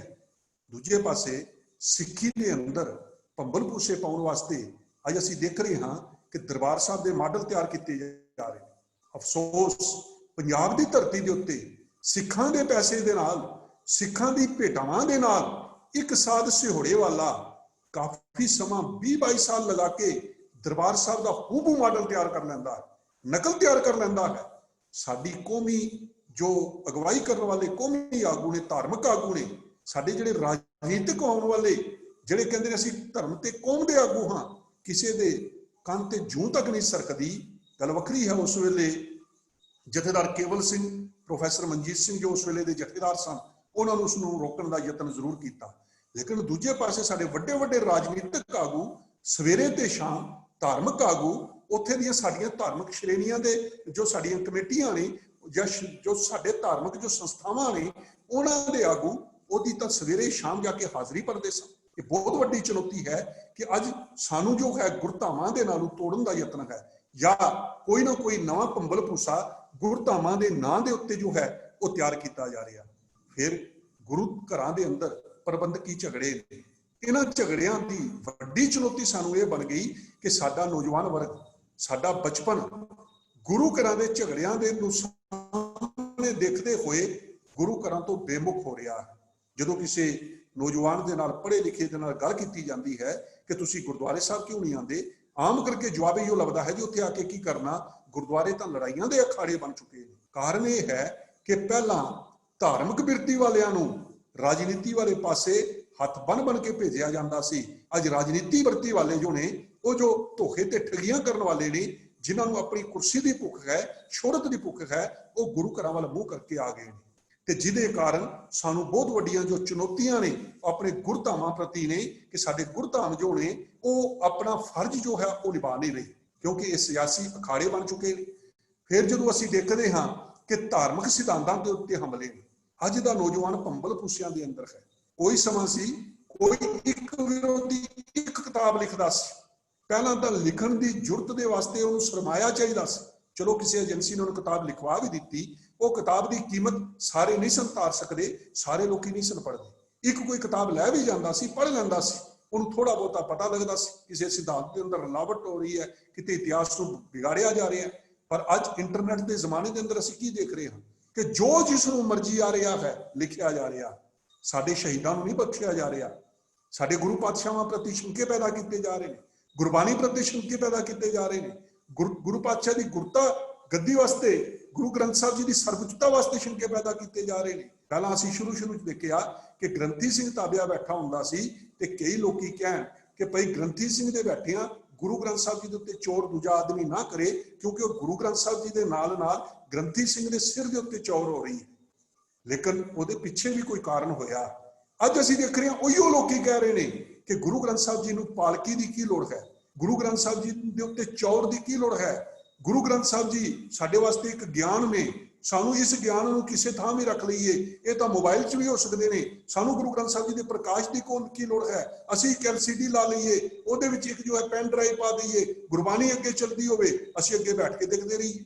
ਭਾਵ ਸਾਡੇ ਗੁਰਦੁਆਰਿਆਂ ਦਾ ਜੋ ਰੂਪ ਰੇਖਾ ਹੈ, ਜੋ ਸਿੱਖ ਦੀ ਭਾਵਨਾ ਹੈ ਕਿ ਮੈਂ ਰੋਜ਼ ਜਾ ਕੇ ਗੁਰੂ ਪਾਤਸ਼ਾਹ ਦੇ ਦਰਸ਼ਨ ਕਰਨੇ ਨੇ, ਗੁਰੂ ਪਾਤਸ਼ਾਹ ਦੇ ਦਰਸ਼ਨ ਕਰਨ ਵਾਸਤੇ ਜਦੋਂ ਸਿੱਖ ਗੁਰੂ ਕੋਲ ਜਾਂਦਾ ਹੈ ਗੁਰਦੁਆਰੇ ਸਾਹਿਬ, ਇਹ ਸਾਡੀ ਇੱਕ ਤਾਕਤ ਬਣਦੀ ਸੀ ਕਿ ਸਾਰੇ ਸੰਗਤੀ ਰੂਪ ਵਿੱਚ ਇਕੱਠੇ ਹੁੰਦੇ ਸਾਂ, ਇੱਕ ਦੂਜੇ ਦੀ ਦੁੱਖ ਤਕਲੀਫ ਦਾ ਪਤਾ ਲੱਗਦਾ ਸੀ, ਕਿਤੇ ਕੋਈ ਪੰਥਕ ਤੌਰ ਤੇ ਕੋਈ ਘਾਟਵਾਦ ਹੋ ਰਹੀ ਹੈ ਉਹਦਾ ਪਤਾ ਲੱਗਦਾ ਸੀ। ਇਹਨੂੰ ਵੀ ਤੋੜਨ ਦਾ ਯਤਨ ਹੈ, ਵੱਡੀ ਚੁਣੌਤੀ ਸਾਡੇ ਵਾਸਤੇ ਬਣ ਗਈ।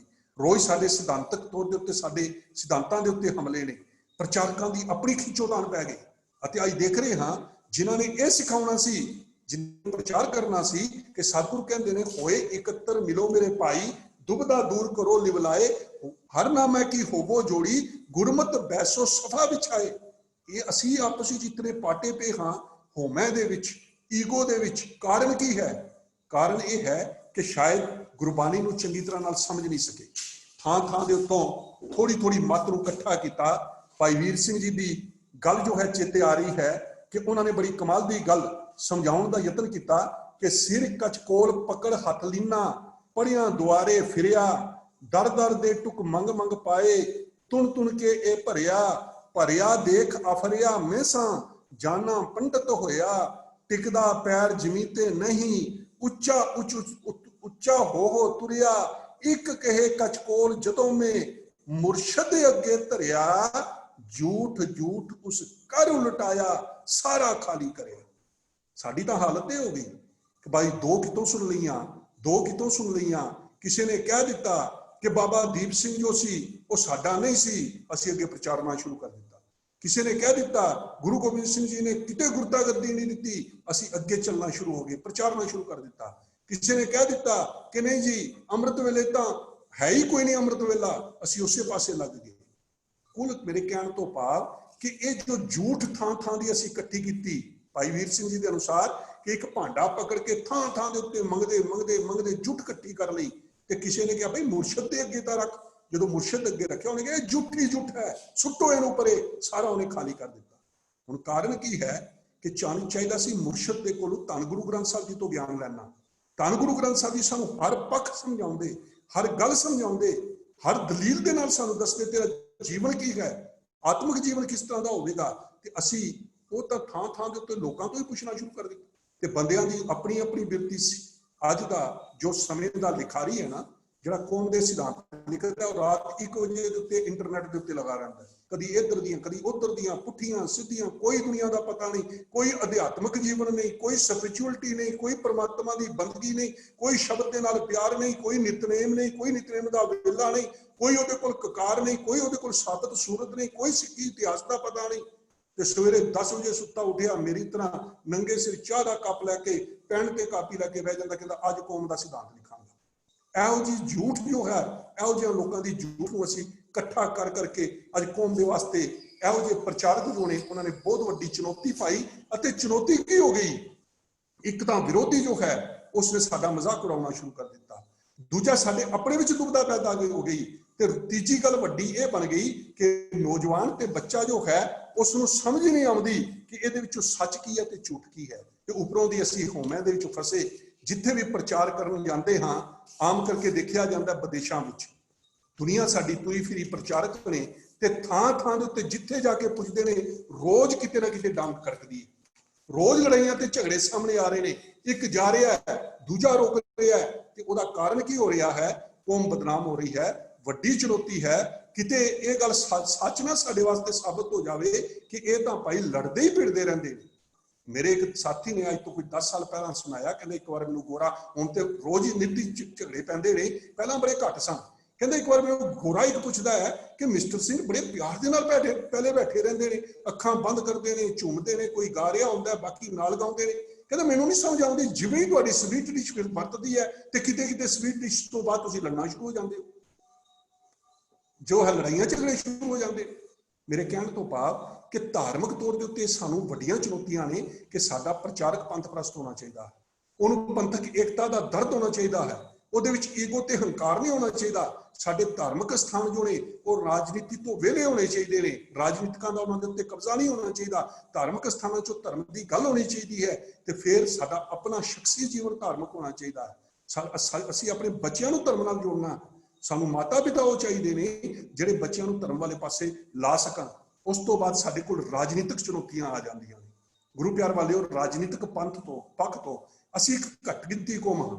ਇਹ ਜੋ ਡੈਮੋਕ੍ਰੈਟਿਕ ਸੈਟਅਪ ਹੈ, ਇਹ ਸੈਟਅਪ ਸਾਡੇ ਵਾਸਤੇ ਫਿੱਟ ਨਹੀਂ ਬੈਠ ਰਿਹਾ। ਕਾਰਨ ਕੀ ਹੈ, ਇੱਥੇ ਸਿਰਾਂ ਦੀ ਗਿਣਤੀ ਹੁੰਦੀ ਹੈ, ਇੱਥੇ ਖੂਬੀਆਂ ਨੂੰ ਨਹੀਂ ਵੇਖਿਆ ਜਾਂਦਾ। ਤੇ ਕਿਸੇ ਵਿਦਵਾਨ ਨੇ ਬੜਾ ਸੁੰਦਰ ਕਿਹਾ ਹੈ ਕਿ ਜਦੋਂ ਵੀ ਡੈਮੋਕ੍ਰੇਸੀ ਦੇ ਵਿੱਚ ਕੋਈ ਇੱਕ ਫਿਰਕਾ, ਇੱਕ ਕੌਮ, ਇੱਕ ਇਲਾਕੇ ਦੇ ਲੋਕੀ ਜੇਕਰ 30 ਤੋਂ 35% ਤੋਂ ਵੱਧ ਜਾਣ, ਉਹ ਕਦੀ ਵੀ ਡੈਮੋਕ੍ਰੈਟਿਕ ਸੈਟਅਪ ਨਹੀਂ ਰਹਿੰਦਾ, ਉਹ ਡਿਕਟੇਟਰਸ਼ਿਪ ਹੋ ਜਾਂਦੀ ਹੈ। ਅੱਜ ਬਿਲਕੁਲ ਉਹੀ ਗੱਲ ਸਾਡੇ ਨਾਲ ਹੋ ਰਹੀ ਹੈ। ਇੱਕ ਤਾਂ ਅਸੀਂ ਘੱਟ ਗਿਣਤੀ ਦੇ ਅੰਦਰ ਹਾਂ, ਦੂਜਾ ਜੋ ਸਾਡੇ ਰਾਜਨੀਤਿਕ ਆਗੂ ਨੇ, ਸਾਡਾ ਅੱਜ ਮਜ਼ਾਕ ਉਡਾਇਆ ਜਾ ਰਿਹਾ ਹੈ ਕਿ ਸਿੱਖ ਕੌਮ ਹੀ ਦੁਨੀਆ ਦੀ ਇੱਕ ਘੱਟ ਗਿਣਤੀ ਕੌਮ ਹੈ, ਲੇਕਿਨ ਸਿੱਖ ਕੌਮ ਹੀ ਦੁਨੀਆ ਦੀ ਇੱਕ ਐਸੀ ਕੌਮ ਹੈ ਜਿਸ ਕੌਮ ਦੇ ਵਿੱਚ ਦੁਨੀਆ ਦੇ ਸਭ ਤੋਂ ਵੱਧ ਇਸੇ ਕੌਮ ਦੇ ਕੋਲ ਆਗੂ ਨੇ। ਸਾਡਾ ਹਰ ਦੂਜਾ ਵਿਅਕਤੀ ਆਗੂ ਹੈ, ਲੇਕਿਨ ਕਾਮਨ ਮਿਨੀਮਮ ਪ੍ਰੋਗਰਾਮ ਕੋਈ ਨਹੀਂ। ਅਸੀਂ ਦੇਖਦੇ ਹਾਂ 49 ਪੋਸਟ ਸੀਟਸ, 49 ਪਾਰਲੀਮੈਂਟ ਦੀਆਂ ਸੀਟਾਂ ਜੋ ਨੇ ਉਹ ਸਿੱਖ ਵੋਟਾਂ ਦੇ ਨਾਲ ਡਿਸਾਈਡ ਹੁੰਦੀਆਂ ਨੇ। ਪਰ ਕਾਰਨ ਕੀ ਹੈ, ਵੰਡੇ ਪਏ ਹਾਂ। ਵੰਡੇ ਹੋਣ ਦੇ ਕਾਰਨ ਅਸੀਂ 49 ਲੋਕਾਂ ਦੇ ਵਿੱਚੋਂ 10-15 ਲੈ ਦੇ ਕੇ 30 ਤੱਕ ਆਪਣੇ ਨੁਮਾਇੰਦੇ ਭੇਜ ਸਕਦੇ ਹਾਂ, 30-32 ਤੱਕ, ਲੇਕਿਨ ਅਸੀਂ ਨਹੀਂ ਭੇਜ ਸਕਦੇ। ਕਾਰਨ ਇਹ ਹੈ, ਸਾਡੇ ਵਿੱਚ ਵੰਡ ਹੈ, ਸਪਸ਼ਟ ਸਾਡਾ ਕੋਈ ਨਿਸ਼ਾਨਾ ਨਹੀਂ। ਅਤੇ ਸਾਡੇ ਰਾਜਨੀਤਿਕ ਆਗੂ, ਕੋਈ ਸਮਾਂ ਸੀ ਕਿ ਸਾਡਾ ਰਾਜਨੀਤਿਕ ਇਤਨਾ ਮਜ਼ਬੂਤ ਸੀ ਕਿ ਸਮੇਂ ਦੇ ਜ਼ਾਲਮ ਜੋ ਸਨ ਉਹ ਸੁਨੇ ਭੇਜਦੇ ਸਨ ਸੁਲਾਹ ਕਰਨ ਵਾਸਤੇ। ਪਰ ਅੱਜ ਸਾਡੇ ਨਿੱਜੀ ਹਿੱਤਾਂ ਨੂੰ ਸਾਹਮਣੇ ਰੱਖ ਕੇ, ਆਪਣੇ ਪਾਰਟੀ ਹਿੱਤਾਂ ਨੂੰ ਸਾਹਮਣੇ ਰੱਖ ਕੇ, ਪੰਥ ਅਵਲ ਦੀ ਭਾਵਨਾ ਨੂੰ ਮਿਟਾ ਕੇ, ਆਪਣੇ ਆਪ ਨੂੰ ਸਾਹਮਣੇ ਰੱਖ ਕੇ, ਇਹੋ ਜਿਹੇ ਜੋ ਆਗੂ ਸਾਡੇ ਕੋਲ ਆ ਗਏ ਜਿਹੜੇ ਜੋ ਨੇ ਉਹਨਾਂ ਦਾ ਕੋਈ ਕਾਮਨ ਮਿਨੀਮਮ ਪ੍ਰੋਗਰਾਮ ਨਹੀਂ, ਪੰਥ ਪ੍ਰਸਤੀ ਕੋਈ ਨਹੀਂ ਉਹਨਾਂ ਦੇ ਅੰਦਰ, ਪੰਥ ਦਾ ਜੋ ਨੁਕਸਾਨ ਹੁੰਦਾ ਰਵੇ, ਉਹਨਾਂ ਨੂੰ ਕੇਵਲ ਆਪਣੀ ਕੁਰਸੀ ਚਾਹੀਦੀ ਹੈ। ਲੇਕਿਨ ਇਹੋ ਜਿਹੇ ਹਾਲਾਤਾਂ ਦੇ ਅੰਦਰ ਸਾਡਾ ਸਰਵਾਈਵਲ ਜੋ ਹੈ ਉਹ ਕਿਵੇਂ ਹੋਵੇਗਾ? ਦੇਖਣ ਵਾਲੀ ਗੱਲ ਹੈ ਕਿ ਅਸੀਂ ਪਹਿਲਾਂ ਤੋਂ ਹੀ ਘੱਟ ਗਿਣਤੀ ਵਿੱਚ ਹਾਂ, ਕਿ ਰਾਜਨੀਤਿਕ ਤੌਰ ਦੇ ਉੱਤੇ ਅਸੀਂ ਕਮਜ਼ੋਰ ਹਾਂ। ਕੋਈ ਸਮਾਂ ਸੀ ਘੋੜਿਆਂ ਦੀਆਂ ਕਾਠੀਆਂ ਤੇ ਰਹਿੰਦੇ ਸਾਂ, ਜੰਗਲਾਂ 'ਚ ਰਹਿੰਦੇ ਸਾਂ, ਸਾਨੂੰ ਖਾਣ ਨੂੰ ਚੰਗਾ ਨਹੀਂ ਸੀ, ਸਾਡੇ ਰੋਜ਼ ਬੱਚਿਆਂ ਨੂੰ ਕਤਲ ਕੀਤਾ ਜਾ ਰਿਹਾ ਸੀ। ਲੇਕਿਨ ਉਸ ਵੇਲੇ ਵੀ ਸਮੇਂ ਦੇ ਵੱਡੇ ਵੱਡੇ ਹਾਕਮ ਜੋ ਸਨ ਉਹ ਸਾਡੇ ਕੋਲ ਥਰ-ਥਰ ਕੰਬਦੇ ਸਨ। ਉਹਨਾਂ ਨੂੰ ਡਰ ਤੇ ਭੈ ਸੀ ਸਾਡੇ ਆਗੂਆਂ ਦਾ, ਕੌਮ ਦਾ, ਪੰਥ ਦਾ। ਪਰ ਅਜੋਕੇ ਸਮੇਂ ਦੇ ਅੰਦਰ ਕੀ ਗੱਲ ਹੈ ਕਿ ਸਿੱਖ ਦੀ ਕਿਸੇ ਗੱਲ ਨੂੰ ਕੋਈ ਸੁਣਨ ਵਾਸਤੇ ਹੀ ਤਿਆਰ ਨਹੀਂ। ਅੱਜ ਰੋਜ਼ ਦੇਸ਼ ਦੇ ਅੰਦਰ ਕਿਤੇ ਨਾ ਕਿਤੇ ਕੋਈ ਨਾ ਕੋਈ ਮਸਲਾ ਰਾਜਨੀਤਿਕ ਤੌਰ ਦੇ ਉੱਤੇ ਸਾਡੇ ਕੋਲ ਆ ਰਿਹਾ। ਕਾਰਨ ਕਿ ਰਾਜਨੀਤਿਕ ਆਗੂ ਜੋ ਨੇ ਉਹ ਪੱਕੇ ਨਹੀਂ, ਉਹ ਸੱਚੇ ਨਹੀਂ, ਉਹਨਾਂ ਵਿੱਚ ਪੰਥ ਪ੍ਰਸਤੀ ਨਹੀਂ।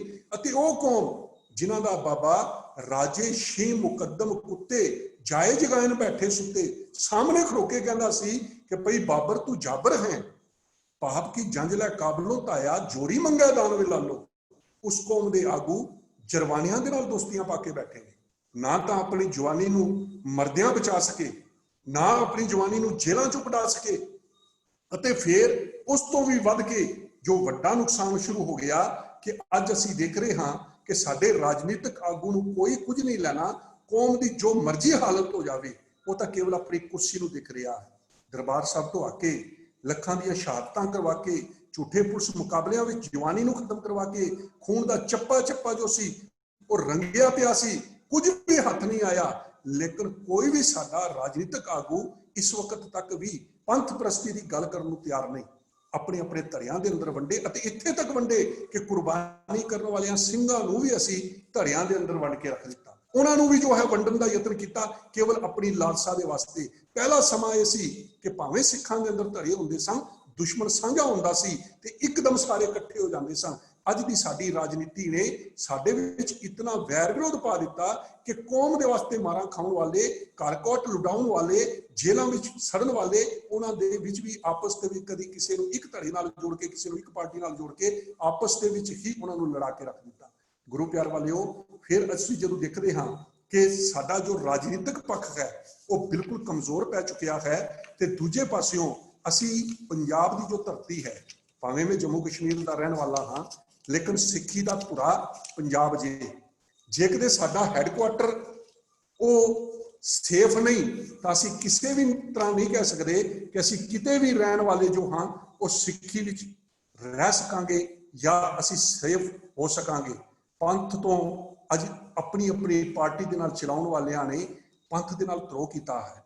पहलां धरती साडी पहलां ही वंडी गई, देश वंडण दे नाल इत्थों भी पंजाबी इलाके अपने राज भाग दे खोह लए। ਅੱਜ ਸਾਡੇ जो ਸਰੋਤ ने कुदरती उन्हां दे उत्ते डाके पै रहे ने, पर साडे किसी राजनीतिक आगू दे अंदर ये ख्याल ही नहीं कि भाई मैं इस अपने स्रोत नूं बचा ला। कल मेरे पंजाब दा की होवेगा, मेरे किसान दा की होवेगा। सिख किसान जे कदे कल लुटिया गया, इहदी जे कदे खेती ना रही, आर्थिक पक्षों कमजोर हो गया ते कुदरती तौर दे उत्ते ये मर मिट जावेगा। उस पासे किसी का ध्यान नहीं। फिर जदों असीं देखदे हां सोड़े निजी हितां ਦੇ ਉੱਤੇ ਇਹ ਪੰਥਕ ਹਿੱਤਾਂ ਨੂੰ ਵਾਰ ਰਹੇ ਨੇ। ਆਈਸੀ ਕਪੂਰ ਸਿੰਘ ਜੀ ਮੈਨੂੰ ਯਾਦ ਆਉਂਦੇ ਨੇ, ICS ਕਪੂਰ ਸਿੰਘ ਜੀ। ਗੁਰੂ ਪਿਆਰ ਵਾਲਿਓ, ਉਹ ਇਲੈਕਸ਼ਨ ਲੜ ਰਹੇ ਸਨ, ਨਿਰੰਕਾਰੀਆਂ ਦੇ ਖਿਲਾਫ ਹਾਲਾਂ ਹੁਕਮਨਾਮਾ ਲਾਗੂ ਨਹੀਂ ਸੀ ਹੋਇਆ। ਠੇਕੇਦਾਰ ਸੁਰਜਨ ਸਿੰਘ ਉਹਨਾਂ ਨੂੰ ਨਿਰੰਕਾਰੀਆਂ ਦੇ ਇੱਕ ਇਕੱਠ ਦੇ ਵਿੱਚ ਆਪਣੇ ਕੋਈ ਸਾਥੀਆਂ ਦੇ ਨਾਲ ਲੈ ਕੇ ਗਏ। ਜਦੋਂ ਜਾ ਕੇ ਬੈਠੇ ਪਹਿਲਾਂ ਤਾਂ ਉਹ ਇਨਕਾਰ ਹੋ ਗਏ। ਉਹ ਕਹਿਣ ਲੱਗੇ ਨਹੀਂ, ਉੱਥੋਂ ਵੋਟਾਂ ਲੱਭ ਸਕਦੀਆਂ ਨੇ, ਅਸੀਂ ਚੱਲਣਾ ਹੈ। ਹਾਲਾਂ ਸ੍ਰੀ ਅਕਾਲ ਤਖਤ ਸਾਹਿਬ ਤੋਂ ਹੁਕਮਨਾਮਾ ਜਾਰੀ ਨਹੀਂ ਸੀ ਹੋਇਆ ਨਿਰੰਕਾਰੀਆਂ ਦੇ ਖਿਲਾਫ। ਜਦੋਂ ਜਾ ਕੇ ਪਹੁੰਚੇ, नवाब कपूर सिंह जी उस मजलिस के उस सभा के बैठे ने, ते जो निरंकारियों के बंदे ने उठ के शब्द गुरु के विरुद्ध बोलना शुरू किया, देहधारी गुरु की प्रौढ़ता करनी शुरू की, तो उस वेले ICS कपूर सिंह जी उठ खड़े हो गए ते उसनूं वंगारन लगे, उन्होंने रोकन लगे। भरी हुई मजलिस निरंकारियों की जो रोकन लगे तो ठेकेदार सुरजन सिंह जी ने उन्हों का गोडा पकड़ लिया, इशारा किया कि तुसीं बोलो ना। ते बड़े बब्बर शेर की गर्ज के नाल बोले, ओए ठेकेदारा, मेरे गुरु के विरुद्ध बोलिया जा रहा है, मैं किसी हालत में भी बर्दाश्त नहीं कर सकता। तो फिर उस बुलारे को बोलना बंद करवा दिता। ठेकेदार सुरजन सिंह के साथियों ने कहा कि ICS कपूर सिंह जी को कि सरदार जी, तुहानू वोटां दा नुकसान हो सकता है। कहने लगे मेरी जमानत जब्त हो जाए, मेरे गुरु के विरुद्ध कोई बोल लवे। एक किरदार सी उस वेले साडी राजनीति का। पर अज साडी अपनी पंथक सरकार को होंदी, अपनी सरकार दे हुंदियां धन गुरु ग्रंथ साहब जी के पत्रे गलियां दे विच रुल गए ने। प्रोटेस्ट करने वालियां दे उत्ते ही इल्जाम ला दिते, प्रोटेस्ट करने वालियां नूं ही गोलियां नाल मरवा दिता।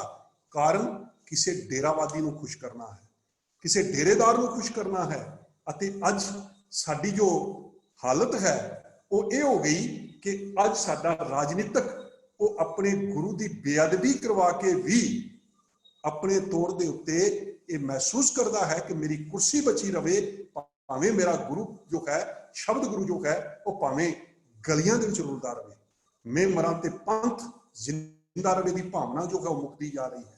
मेरा परिवार, मेरी पार्टी जीवे की गल है, पंथ की कोई फिक्र नहीं।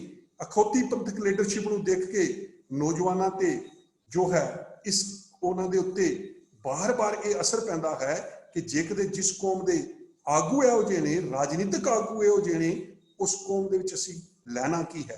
नौजवान अज सियाना होके आस्ता आस्ता करके इहो जे सवाल खड़े कर रहा है, सिक्खी तो दूर जा रहा है। राजनीतिक जो ने वो गुरु घरां दे उत्ते कब्जे कर रहे हैं ते चंगा व्यक्ति गुरु घरां तो दूर जा रहा है। फिर जो असीं समाजिक चुनौतियां नूं देखदे हां, समाज के उत्ते हमेशा धार्मिक पकड़ जो है वो कमजोर हो रही है। ਜਦੋਂ ਵੀ ਸਮਾਜ ਦੇ ਉੱਤੇ ਧਾਰਮਿਕ ਪਕੜ ਮਜ਼ਬੂਤ ਰਹਿੰਦੀ ਹੈ, ਸਮਾਜ ਹਮੇਸ਼ਾ ਮਜ਼ਬੂਤ ਰਹਿੰਦਾ ਹੈ। ਅੱਜ ਸਮਾਜਿਕ ਵਿਤਕਰੇ ਤੇ ਬੁਰਾਈਆਂ ਜ਼ੋਰ ਪਕੜ ਰਹੀਆਂ ਹਨ, ਜਿਸ ਦਾ ਪੰਥ ਵਿਰੋਧੀ ਤਾਕਤਾਂ ਜੋ ਨੇ ਉਹ ਫਾਇਦਾ ਚੁੱਕ ਰਹੀਆਂ ਹਨ।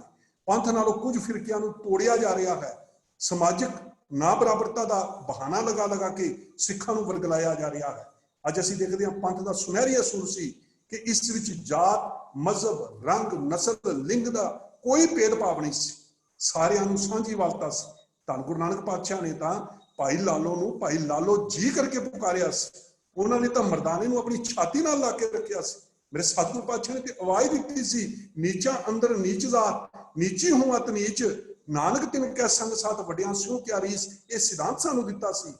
ਭਗਤਾਂ ਨੂੰ ਗੁਰੂ ਗ੍ਰੰਥ ਸਾਹਿਬ ਦੀ ਥਾਂ ਦੇ ਕੇ ਭਗਤ ਜੀ ਕਰਕੇ ਸੰਬੋਧਨ ਕੀਤਾ। ਆਪਣੇ ਨਾਲ ਜੋ ਸੀ ਸਤਿਗੁਰੂ ਪਾਤਸ਼ਾਹ ਨੇ ਨਾਨਕ ਨੀਚ ਨਾਨਕ ਦਾਸ ਲਾਇਆ, ਲੇਕਿਨ ਬਾਣੀ ਭਗਤ ਕਬੀਰ ਜੀਓ ਕੀ, ਬਾਣੀ ਭਗਤ ਫਰੀਦ ਜੀਓ ਕੀ, ਇਹ ਕਰਕੇ ਸਾਨੂੰ ਸਮਝਾਇਆ। ਲੇਕਿਨ ਅੱਜ ਸਾਡੇ ਸਾਹਮਣੇ ਇੱਕ ਵੱਡੀ ਚੁਣੌਤੀ ਆ ਗਈ। ਉਹ ਚੁਣੌਤੀ ਕੀ ਹੈ ਕਿ ਅੱਜ ਹਰ ਰੋਜ਼ ਇੱਕ ਨਵਾਂ ਬਖੇੜਾ ਖੜਾ ਹੋ ਰਿਹਾ। ਕਿਤੇ ਜ਼ਾਤ ਦੇ ਆਧਾਰ ਦੇ ਉੱਤੇ ਵਿਤਕਰਾ ਹੈ, ਕਿਤੇ ਲਿੰਗ ਦੇ ਆਧਾਰ ਦੇ ਉੱਤੇ ਵਿਤਕਰਾ ਹੈ, ਕਿਤੇ ਜੋ ਹੈ ਇਲਾਕੇ ਦੇ ਆਧਾਰ ਦੇ ਉੱਤੇ ਵਿਤਕਰਾ ਹੈ।